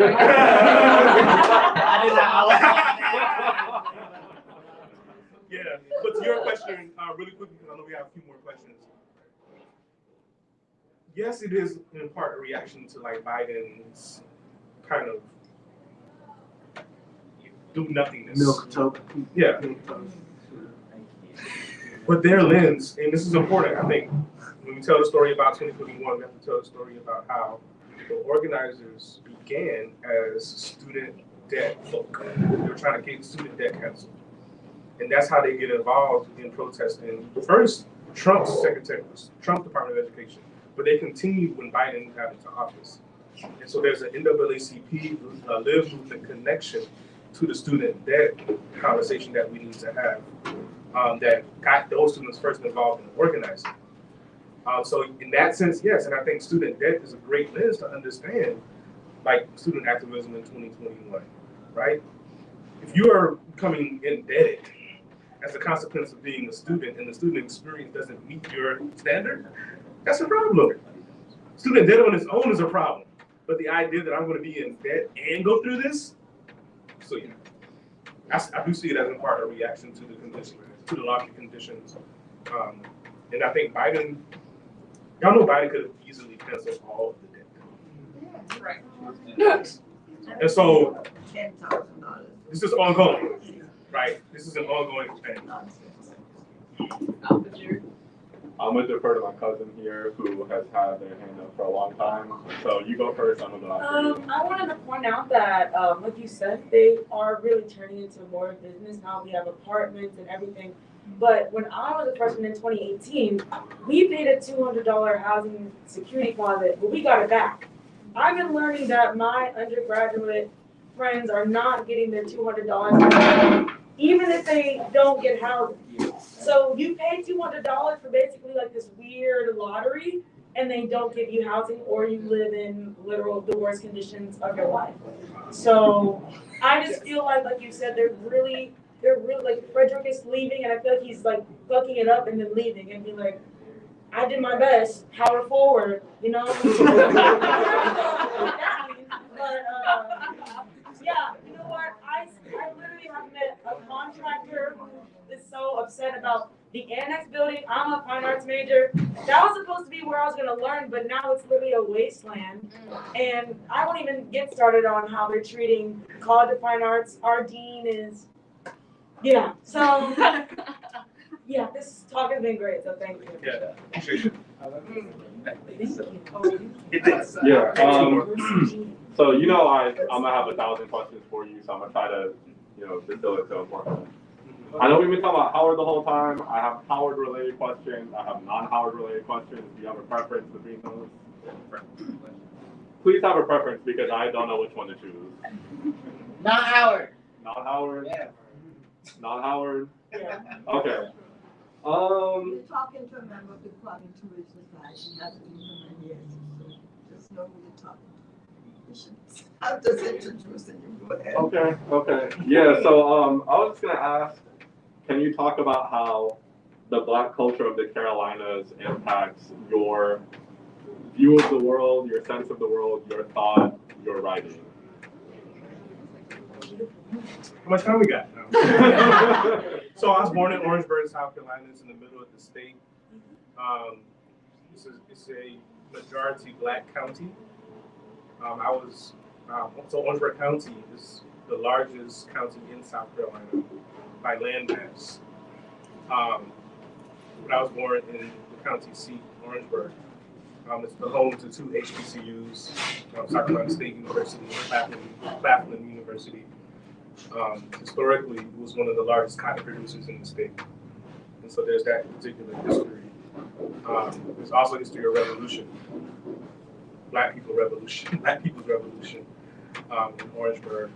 Right after the Civil War, there was a conspiracy to overthrow the city government, which had tried to enact the Black codes in South Carolina. Unsuccessfully? Huh? Unsuccessfully? Well, the Freedmen's Bureau found out about it. And so so like post-Civil War is really weird because they didn't have a sitting government. So the whites who had just lost, they created the Black codes almost immediately. So you needed federal intervention to undo the Black codes. And the problem is Congress, well, not the problem, the president, is Andrew Johnson, who doesn't have a problem with the Black codes, right? You need a congressional action. And so they worked almost for another year to get the federal intervention. The Freedmen's Bureau was already there, but it's not the same as having actual power. And so it took the Reconstruction Act 2 years later to get power into the right people's hands, the right people's hands. Anyway, in that 2-year period, Black people were revolting because white folks were trying to restart the Civil War. So there's a revolt in Orangeburg, a planned revolt in Orangeburg. So there's that. There's also the Orangeburg Freedom Movement of the 1950s. Many people organized around the White Citizens Councils. That was our issue. It wasn't the KKK. It was the White Citizens Councils because they were refusing to listen to the mandate coming from Brown versus Board of Education. And so the Orangeburg Freedom Movement tries to force that. And by the early 1960s, students are involved, particularly people like Claflin. So you have Tim Gaither, who was a major core member of Congress of Racial Equality. And you also have Chuck McDew, who's at South Carolina State, who eventually becomes one of the presidents of SNCC. And so I didn't know any of this coming up. All we knew about what was happening was what happened on February the 8th, 1968, on the campus of South Carolina State University, where 3 students were killed by state troopers at a bonfire after they went back to campus after a protest down by a protest of a bowling alley next to campus that was refusing to integrate. As late as 1968, refusing to integrate. And so these students, 3 students were killed, Henry Smith, Samuel Hammond, and Delano Middleton, who was actually a high school student. The last one was a high school student, sort of represented a moment in the history of the HBCU student movement that was really critical, because that leads directly to what happened at Howard in March of 1968 with the Orangeburg Ultimatum. They said, this is a life and death situation for Black students. It's not just, we want Black studies because it's theoretical. We want Black studies because this is life and death. They just killed us. And so that still wasn't enough for Howard's administration. So that led to a protest in March 1968. I say all that to say, our local histories are all there for us to discover. And I didn't know how connected I was to Howard University when I decided to go to Howard University by dint of my association with South Carolina State. I go into South Carolina State football games, basketball games, every kind of game my entire life. Both of my parents went to that school, so I considered myself like a bulldog, like literally. And so I knew Howard because Howard played against South Carolina State. I didn't know Howard for Howard's history. And so that part is one part of South Carolina. The other part is, of course, who we are as South Carolinians. People are now starting to think Afro-Carolinians, right? It's an interesting term, right? Of course, right? So the Low Country and the Midlands, the Piedmont area, and then upstate. These are the four quadrants. The Low Country is where most people associate the culture of South Carolina. These are the people who come out of the Gullah Geechee traditions, okay? But the further north you go, you encounter people that are related to them, but are also distinct. You have some groups called the Sandflappers, and that's where my people are from. We are rice people. The Gullah Geechee are too, but we really are rice people because rice grows in swamps. I know, you're right. And so when you look at the terrain of where my people are from, Colleton County, Beaufort County, Allendale County, these are swamplands. And so my folks not only grew everything, they developed cultures out of how you live around this particular kind of terrain. So we know how to survive like floods and, catastrophe. Like we know what to do. And farming was a major part of how they sustained life. Many people in my genealogy were farmers, but there's something that happens that changes that. And I'm going to tell the story. I want to write a book about this. So, don't start counting. This book 3, we're doing the launch of book 3 in January here. Yeah. Kayla and I are already organized.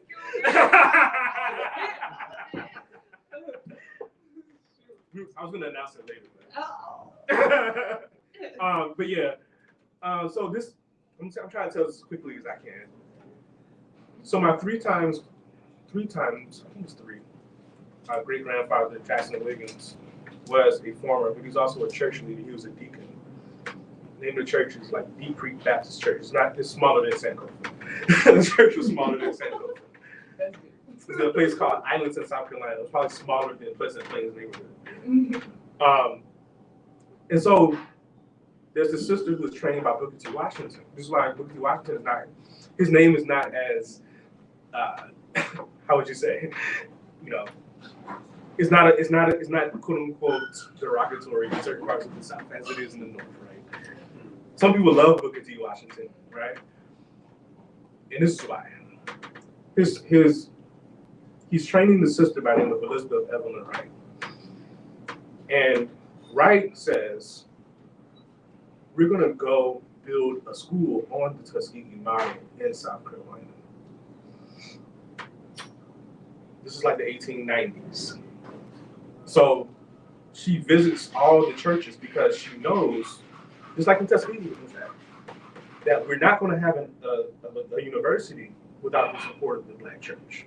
The Black church is the most significant community institution, right? Just as an aside, everybody went to church. Like, you didn't have to be a believer either. Like, because some of us still practice Islam during this time. And so you would go do your Islam, and then you would go to church on Sunday.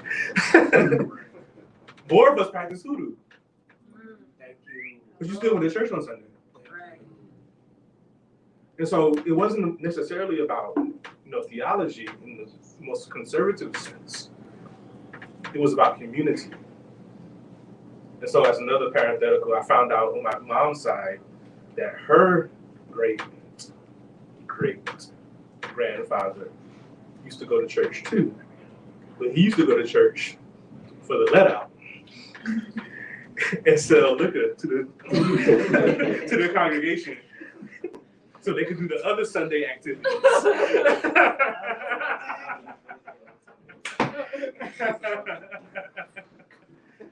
And so, y'all gotta talk to y'all families, because everybody got these stories.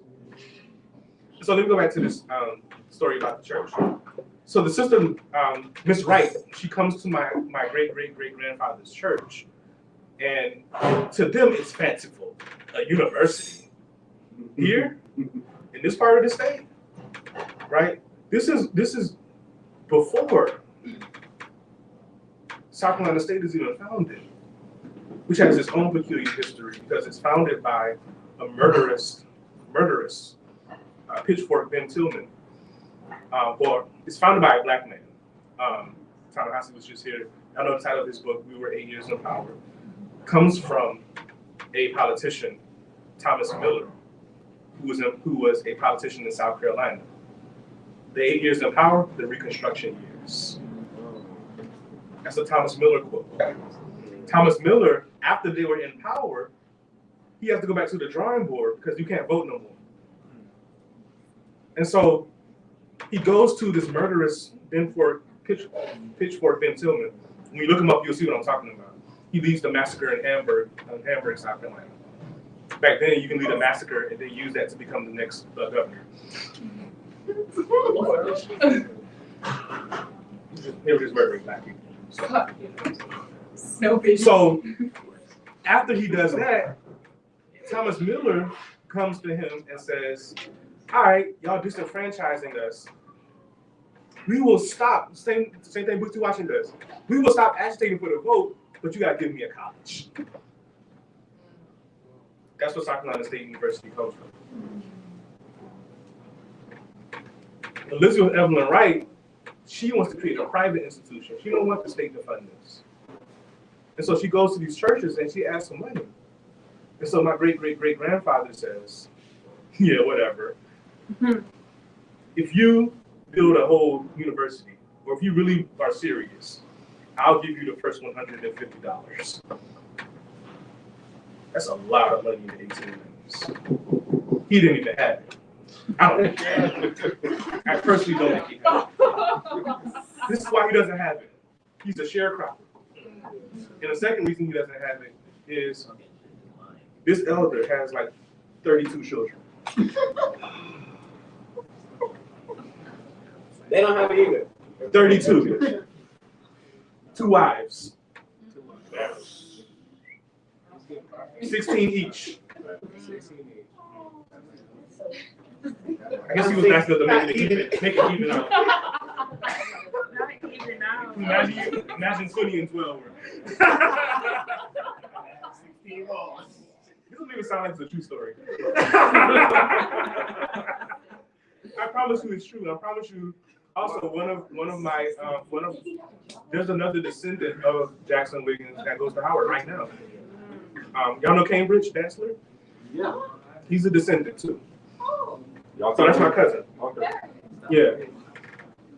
So she calls his bluff. Elizabeth Evelyn Wright calls his bluff. So now he got to come up with $150. So this part of the story, we don't know how he did it. We don't know if he stole it from the white man. We don't know how he got his money, but he ends up getting the money. He writes her, I don't think he wrote her a check, but he gave her the money. And in the annals of the eventual college, which was Voorhees College, they note this gift. And anybody that descends from my great-great-great-grandfather can go to Voorhees for free to this day, as a consequence.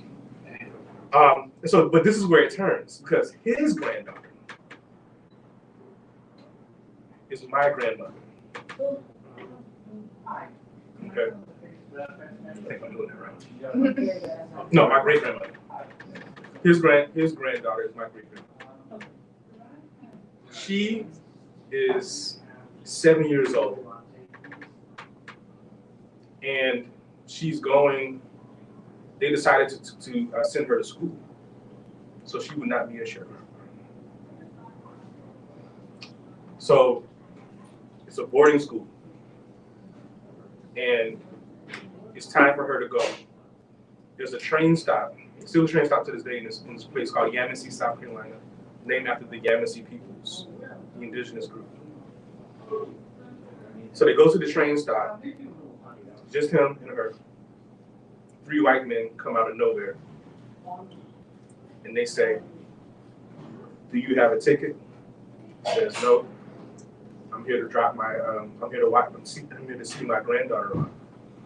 And they say, "No black people can stand on this platform." But they make an exception. They say, "She can stay, but you gotta go." So he leaves her.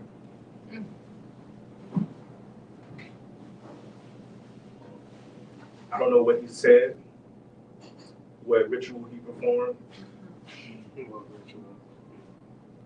but somehow she got on the train. And you have to remember, the train comes to Yamasee at like 4 o'clock in the morning. They're the only people there. So she goes to school. She goes to the Penn School, right? I know the Penn Center down in where is it now? I was about to say Hilton Head, but Frogmore, South Carolina. This is where Martin Luther King used to go to relax. That was his retreat space, the Penn Center. Now it's a place where you study color and culture. But it was a school, so she goes to the Penn School. She's one of the first people in my family to go to school.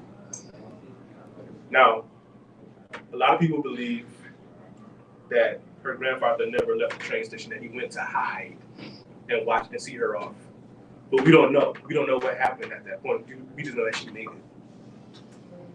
That these 3 white men didn't have the power to do what they wanted to do to her. So when she comes out of school, I don't know how far she went. She definitely didn't get to college. She said that one of y'all, her name was Edna Bowles. She said that one of y'all, she had 7 children. She wasn't like her grandfather. She said one of y'all, or one of y'all's children, is going to get a PhD. Because this needs to be the last generation that picks cotton. And so this is like, we talk about like the elite idea of education and how we try to train leaders and things like that.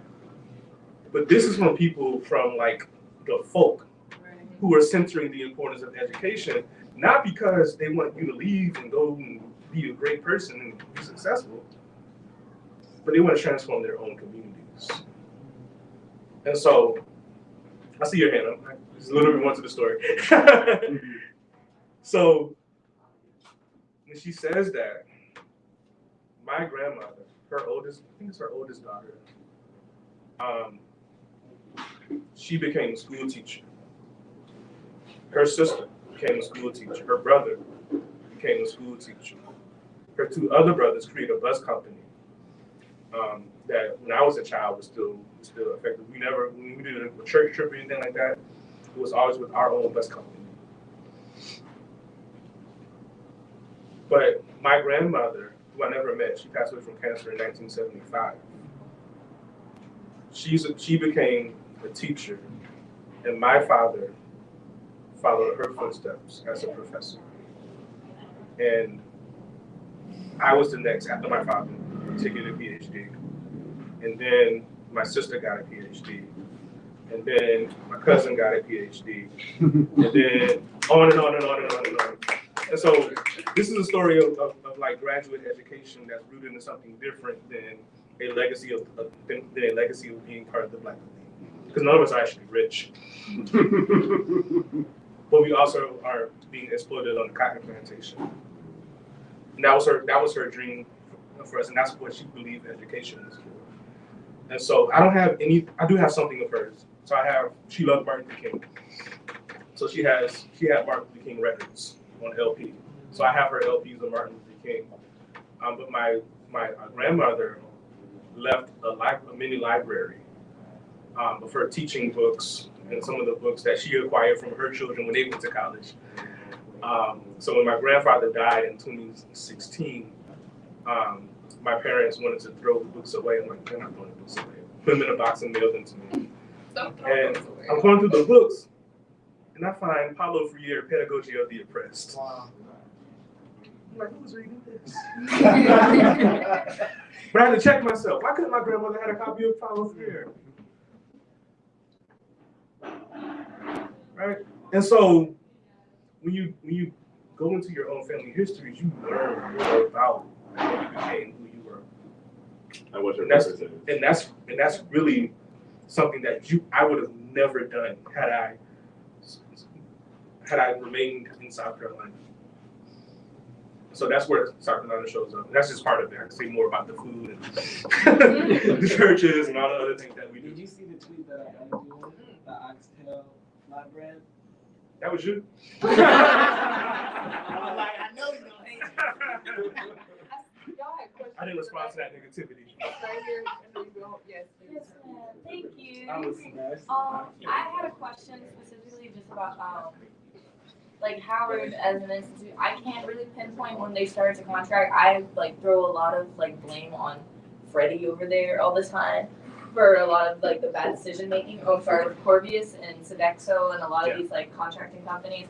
But in your time, did you also see them start to transfer to contractors as well and be more dependent on that? Because I feel like when like they rely on their contractors, the more contractors they have, the less responsibility the more responsibility they can shift to other people. Yeah. So when money is mismanaged or things aren't happening, Yes. it's so easy to say Corvius, or Sodexo, which Sodexo has international prison labor, by the way. I don't think a lot of like people know that, but Yeah. they're They make money for prison.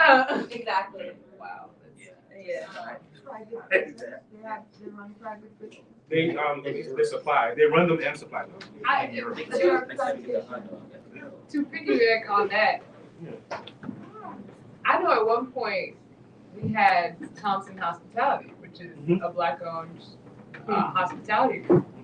But as in, they do food. They actually own Matchbox and like a whole bunch of restaurants. That was the compromise. Those are the Matchbox people? Yeah, yes, they just acquired Matchbox within the last like 3-4 years. So we have black options that we're not. We do have that is my point. Is that They exist. we have black options, but Howard is not prioritizing the black options. Well, a lot of black options don't want to work with Howard too. Ooh, that's the real TY. Has anyone ever dealt with accounts payable at Howard? That part. I mean, I know vendors, contractors with Howard who would relish the opportunity to be the suppliers, right? But the business practices, right? You're not gonna get paid on time. You're just not. And so you have to have a reserve. Like, I mean, it's all those things. And if Paul was here, he could talk about what happened with the press. Paul wanted. We're gonna have a talk with Paul. Yeah. Soon, y'all. Paul Coates is Ta-Nehisi's father. He has Black Classic Press. He's the owner of Black Classic Press. Very, very important partner of San Jose. In fact, their books are here. There was an agreement for him to publish Howard University Press's backlog of books. But it falls through because Howard, unfortunately, is not the best partner when it comes to those kinds of ventures. But that's what you all experience as students, vendors experience, faculty members experience, staff people experience. It's not unique to student customer service. And that part is neoliberalism to me, right? It's the idea that you can privatize and make privatization the sort of bellwether for how you manage things. But with privatization, what that does is it forces you into a purely profit-driven model of management. And you can make a profit and still mess people over. And that's how these businesses keep going, right? That's the whole model of Amazon. Literally, y'all. That's the whole model of Uber. That's the whole model of all of these corporations. These are not moral actors. They're not trying to help you. They're making profit. And so to the extent that Howard partners with those kinds of entities, the student experience, the staff experience, the faculty experience is not going to change. And so it's not just like it's not just that we're partnering with, it's who we're partnering with, really doing business with. That's the problem. Now, when we weren't privatized to that extent, Howard ran every function, from the physical plant, food service, all of those things. You got to go back to probably the 60s when everything was run by Howard. What I love about that though is when you talk to people from that era, when you read about that era, staff folks were part of the community in a very different way. And so, if I need to get my toilet unclogged, like I know the person that's going to come do it, and we have a relationship. What y'all got to do now? Send an email to somebody, probably fill out a form, and then they might come or not. But you're definitely not going to know them, right? It's going to be a strange person at your door. It's like, who are you? I'm coming to fix this, and then it's like, do I trust this person to come into my life? It's weird. Yeah. It's totally weird. But I can tell you that was not always the case.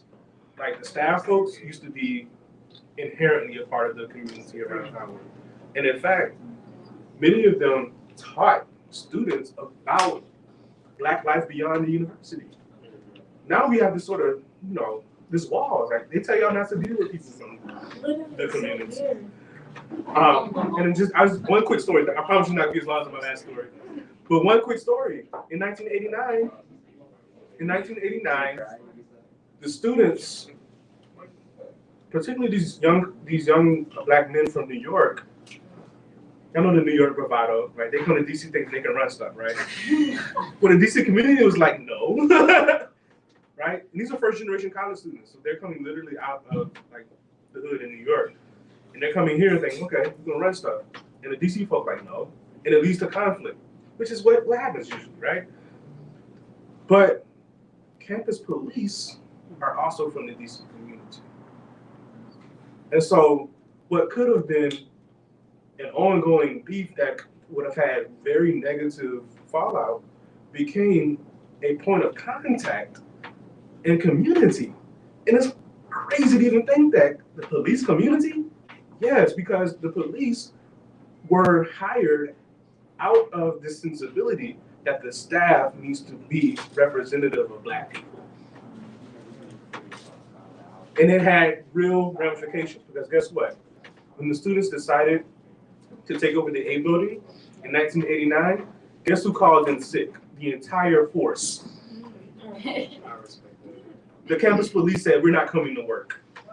And so they just walked into the building, like, okay, there's no security.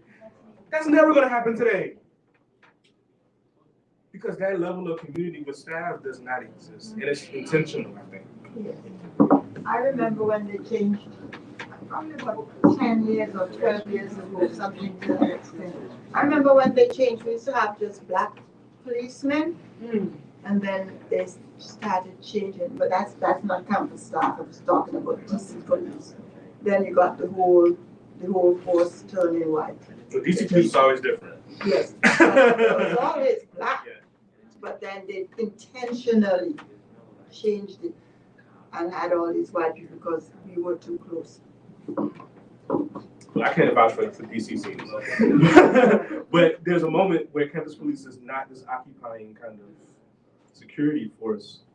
They were a go-between between the community and the students that led to, an attempt to get together. It wasn't perfect, obviously, right? Kids were still getting robbed and stuff like that. But there was that level of, I know that I can trust this person because this person lives right in the community, right? And so sometimes people, they're not doing that.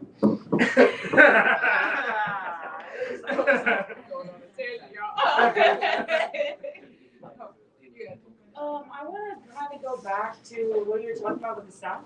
Because my family is from Louisiana, and my family is sharecroppers. So, like, my dad, he grew up on a farm, etc. Like, I'm really the first one to go all the way through college. I'm the only one, like, out of the cousin that did not go to the Army, military, Air Force. Like, my cousin is literally building bombs as we speak. But to say that, if your family had migrated in that time, especially like New York, to the north, etc., or the northeast, and then me, people that never moved, I feel like when I came to Howard, there was this disconnect of these, especially New Yorkers that went to the nice schools, like, oh, you're Southern education. But I'm like, but we both at the same place. And I never was taught who Thurgood Marshall was in school. So what does that mean for us? But at the same point, it's always a separation of like, oh, because you're from the South, you have X, Y, and Z. Or like, I'm from Texas, so our education's fucked. Like, literally. Like, we had to learn an Alamo song in the 4th grade, but like, now it's like, I come here, and again, like, I didn't know the history of Howard. And I didn't know all these things that, you know, some people are also, they're not coming for the history. They're coming because their mommy and daddy paid them to. Their mommy and daddy were on the line. I'm coming because I wanted to be around people that look like me. They're coming because they can pay to. So that disconnect really puts me of not coming to Howard. I have all Southern friends. Because I can't talk to them. Like, I literally can't talk to people from the North because they literally look like I'm like someone lesser than. Or like I don't speak properly.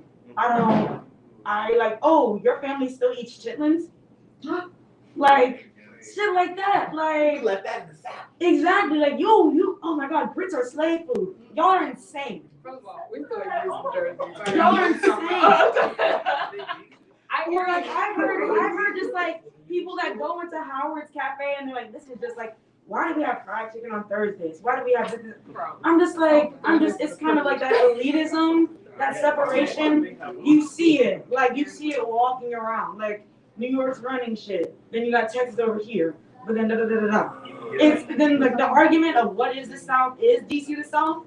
Because now you have the people coming here, so like they were saying, like, they call literally the people that don't go to our school locals. Y'all are insane. Like, yeah, but I'm done. But I really like what you're talking about with the South. To your point, as a representative of the North.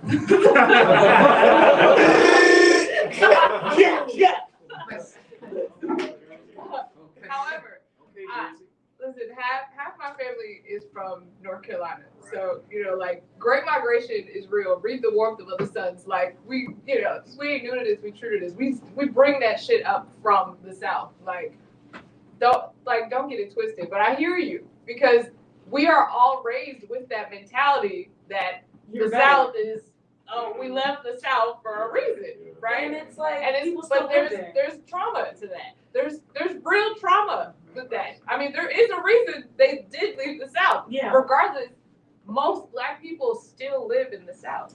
Like, my family, they didn't even leave in Katrina because some people can't afford it.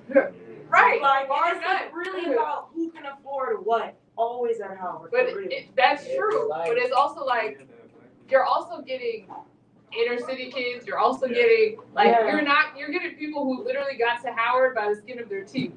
Myself, like, you know what I'm saying? Like, so there's a hodgepodge going on. But I hear you on that elitism tip, because there are folks like that. Yeah. I want to address this because this is a new wrinkle for me. I've never heard it. This is something I've experienced because I started in 2018. Yes. And that's really when the old Howard, new Howard thing was going on. Like, when I got here, I didn't have an Uber or Lyft account. Yeah. And I was like, y'all ordering breakfast? Breakfast! Like that? Y'all are ordering $40. Y'all are ordering groceries? What is Jack and Jill? Yes. Right. What is that? Yeah, I didn't. I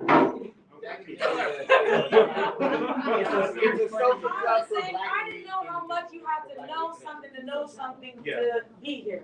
Well, I will say I definitely know about that and have experienced that, but just not it wasn't a geographical term. And so I knew folks that were just like me who were from the North in terms of like class.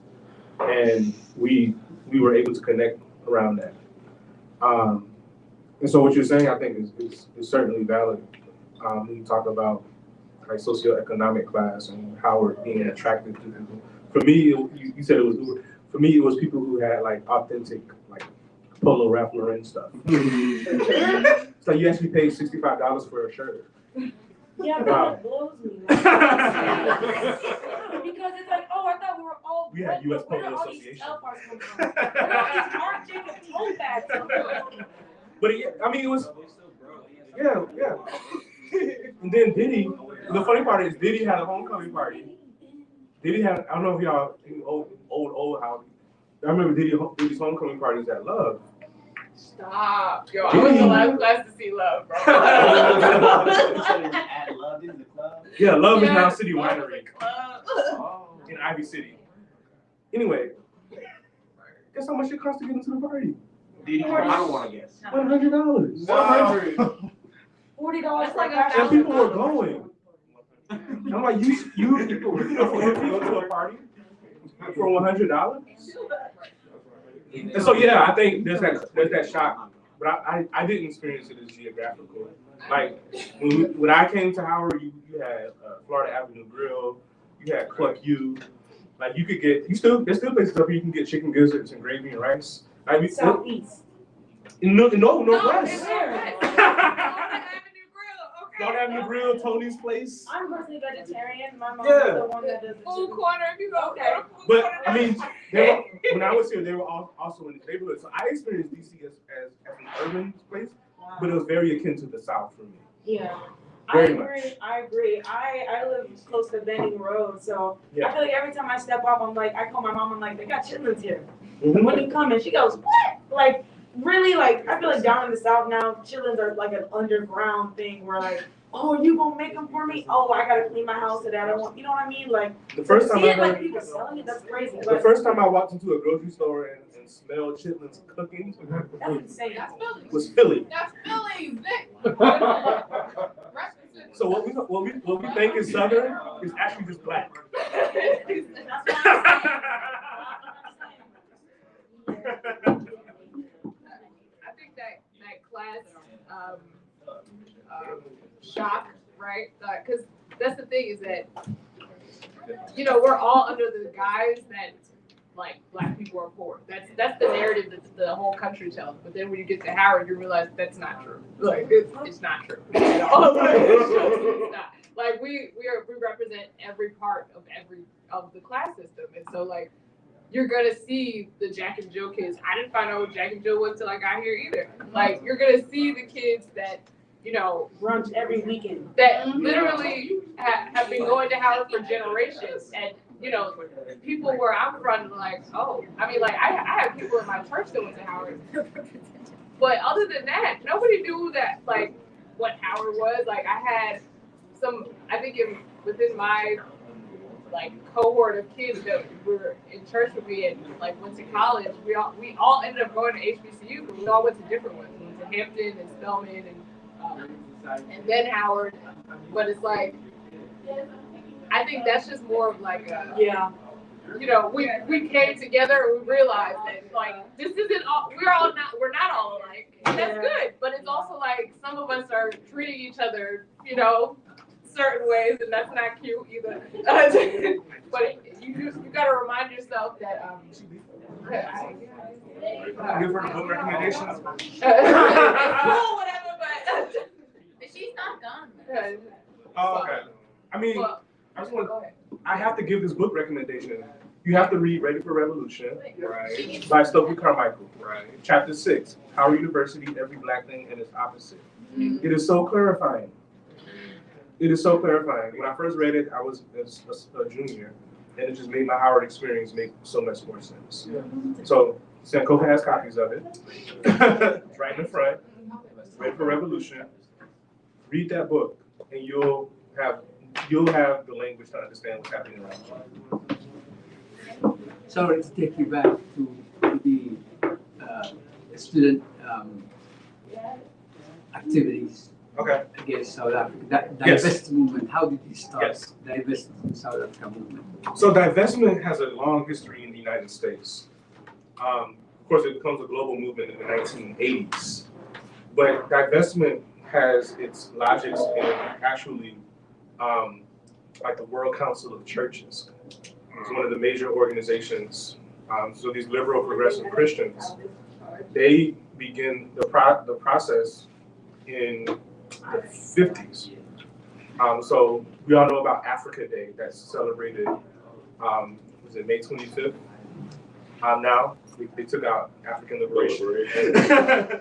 But there's a precursor to even African Liberation Day being celebrated in May. We know that the organization of African Unity was founded in May, right?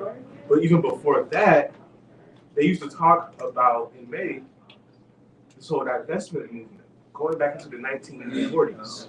So as soon as apartheid is legislated in the late 1940s, Black folks all across the world began to organize. And at Howard, there was a major push because Howard had actually hosted Jan Smuts back in the 1930s. And so it left the lingering kind of thing at Howard. And so many Howard folks were involved in an organization called the Council on African Affairs, which was founded by Max Jurgen, who had been working in the YMCA in South Africa. It was also co-founded by Paul Robeson. Mordecai Johnson, the president of Howard, was a major figure in the Council on African Affairs. And so he brought that conversation around anti-apartheid to the university in the 1950s. So by the time you get to the divestment movement in the 1980s, there's already a 30-year background to that struggle. And Howard and college university campuses become an important site because South African students are here. Education is a major feature of the struggle in South Africa with the Soweto Rebellion, 1976, from 1976 to 1984. There's a lot of activity, the assassination of Steve Biko, the Black Consciousness Movement, and then with the, the new Constitution, 84, I think it was, DC is an important site because the embassies were a target for protests. And so Howard students would go down to the protests, to the embassies to protest, to make themselves available to get arrested just like everybody else. It wasn't unique. Everybody was doing it. Stevie Wonder even did it.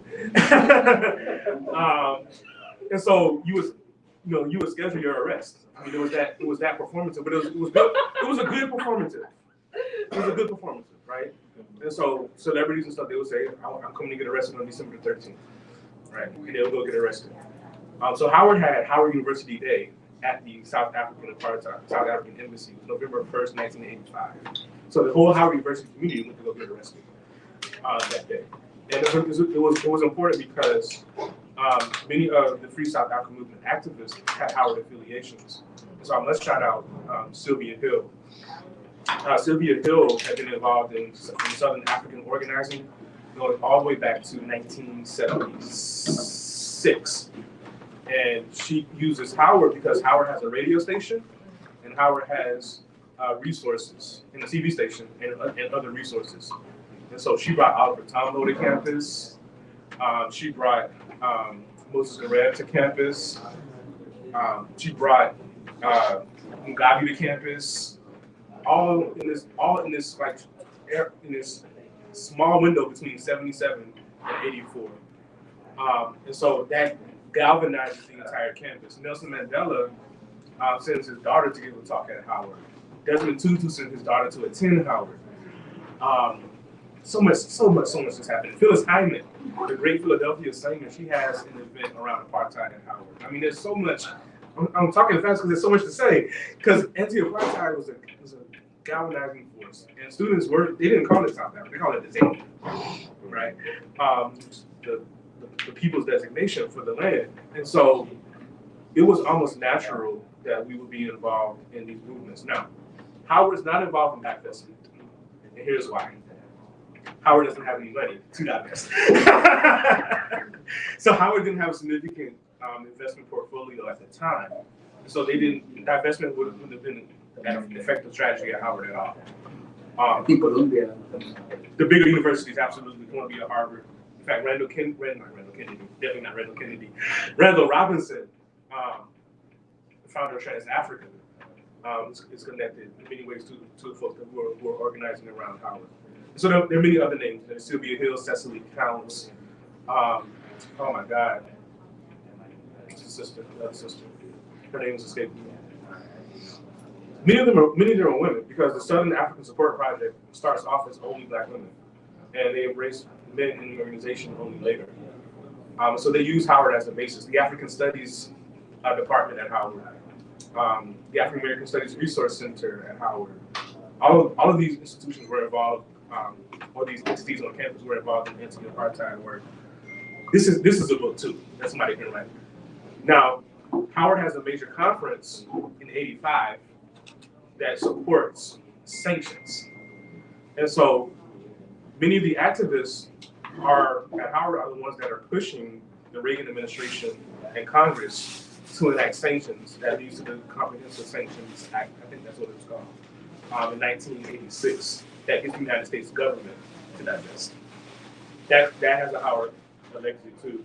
And so the proceedings of that conference are compiled in a book called Sanctioning Apartheid, edited by Robert Edgar, who was a longtime professor in African Studies, a white professor, who was an expert on South Africa, but a longtime professor at Howard University.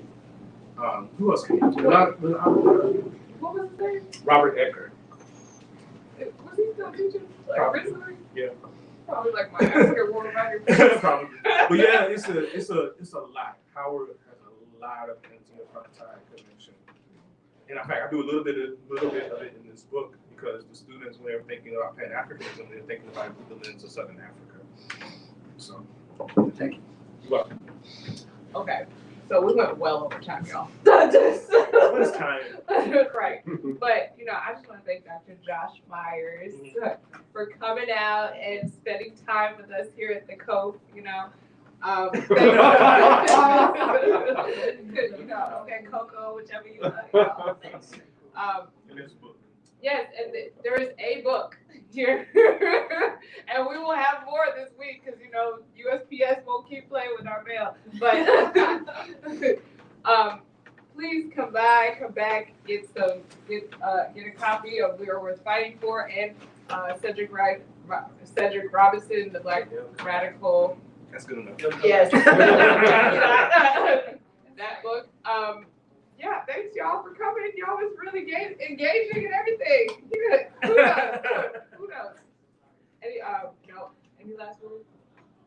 Thank you. Thank you. Thank you.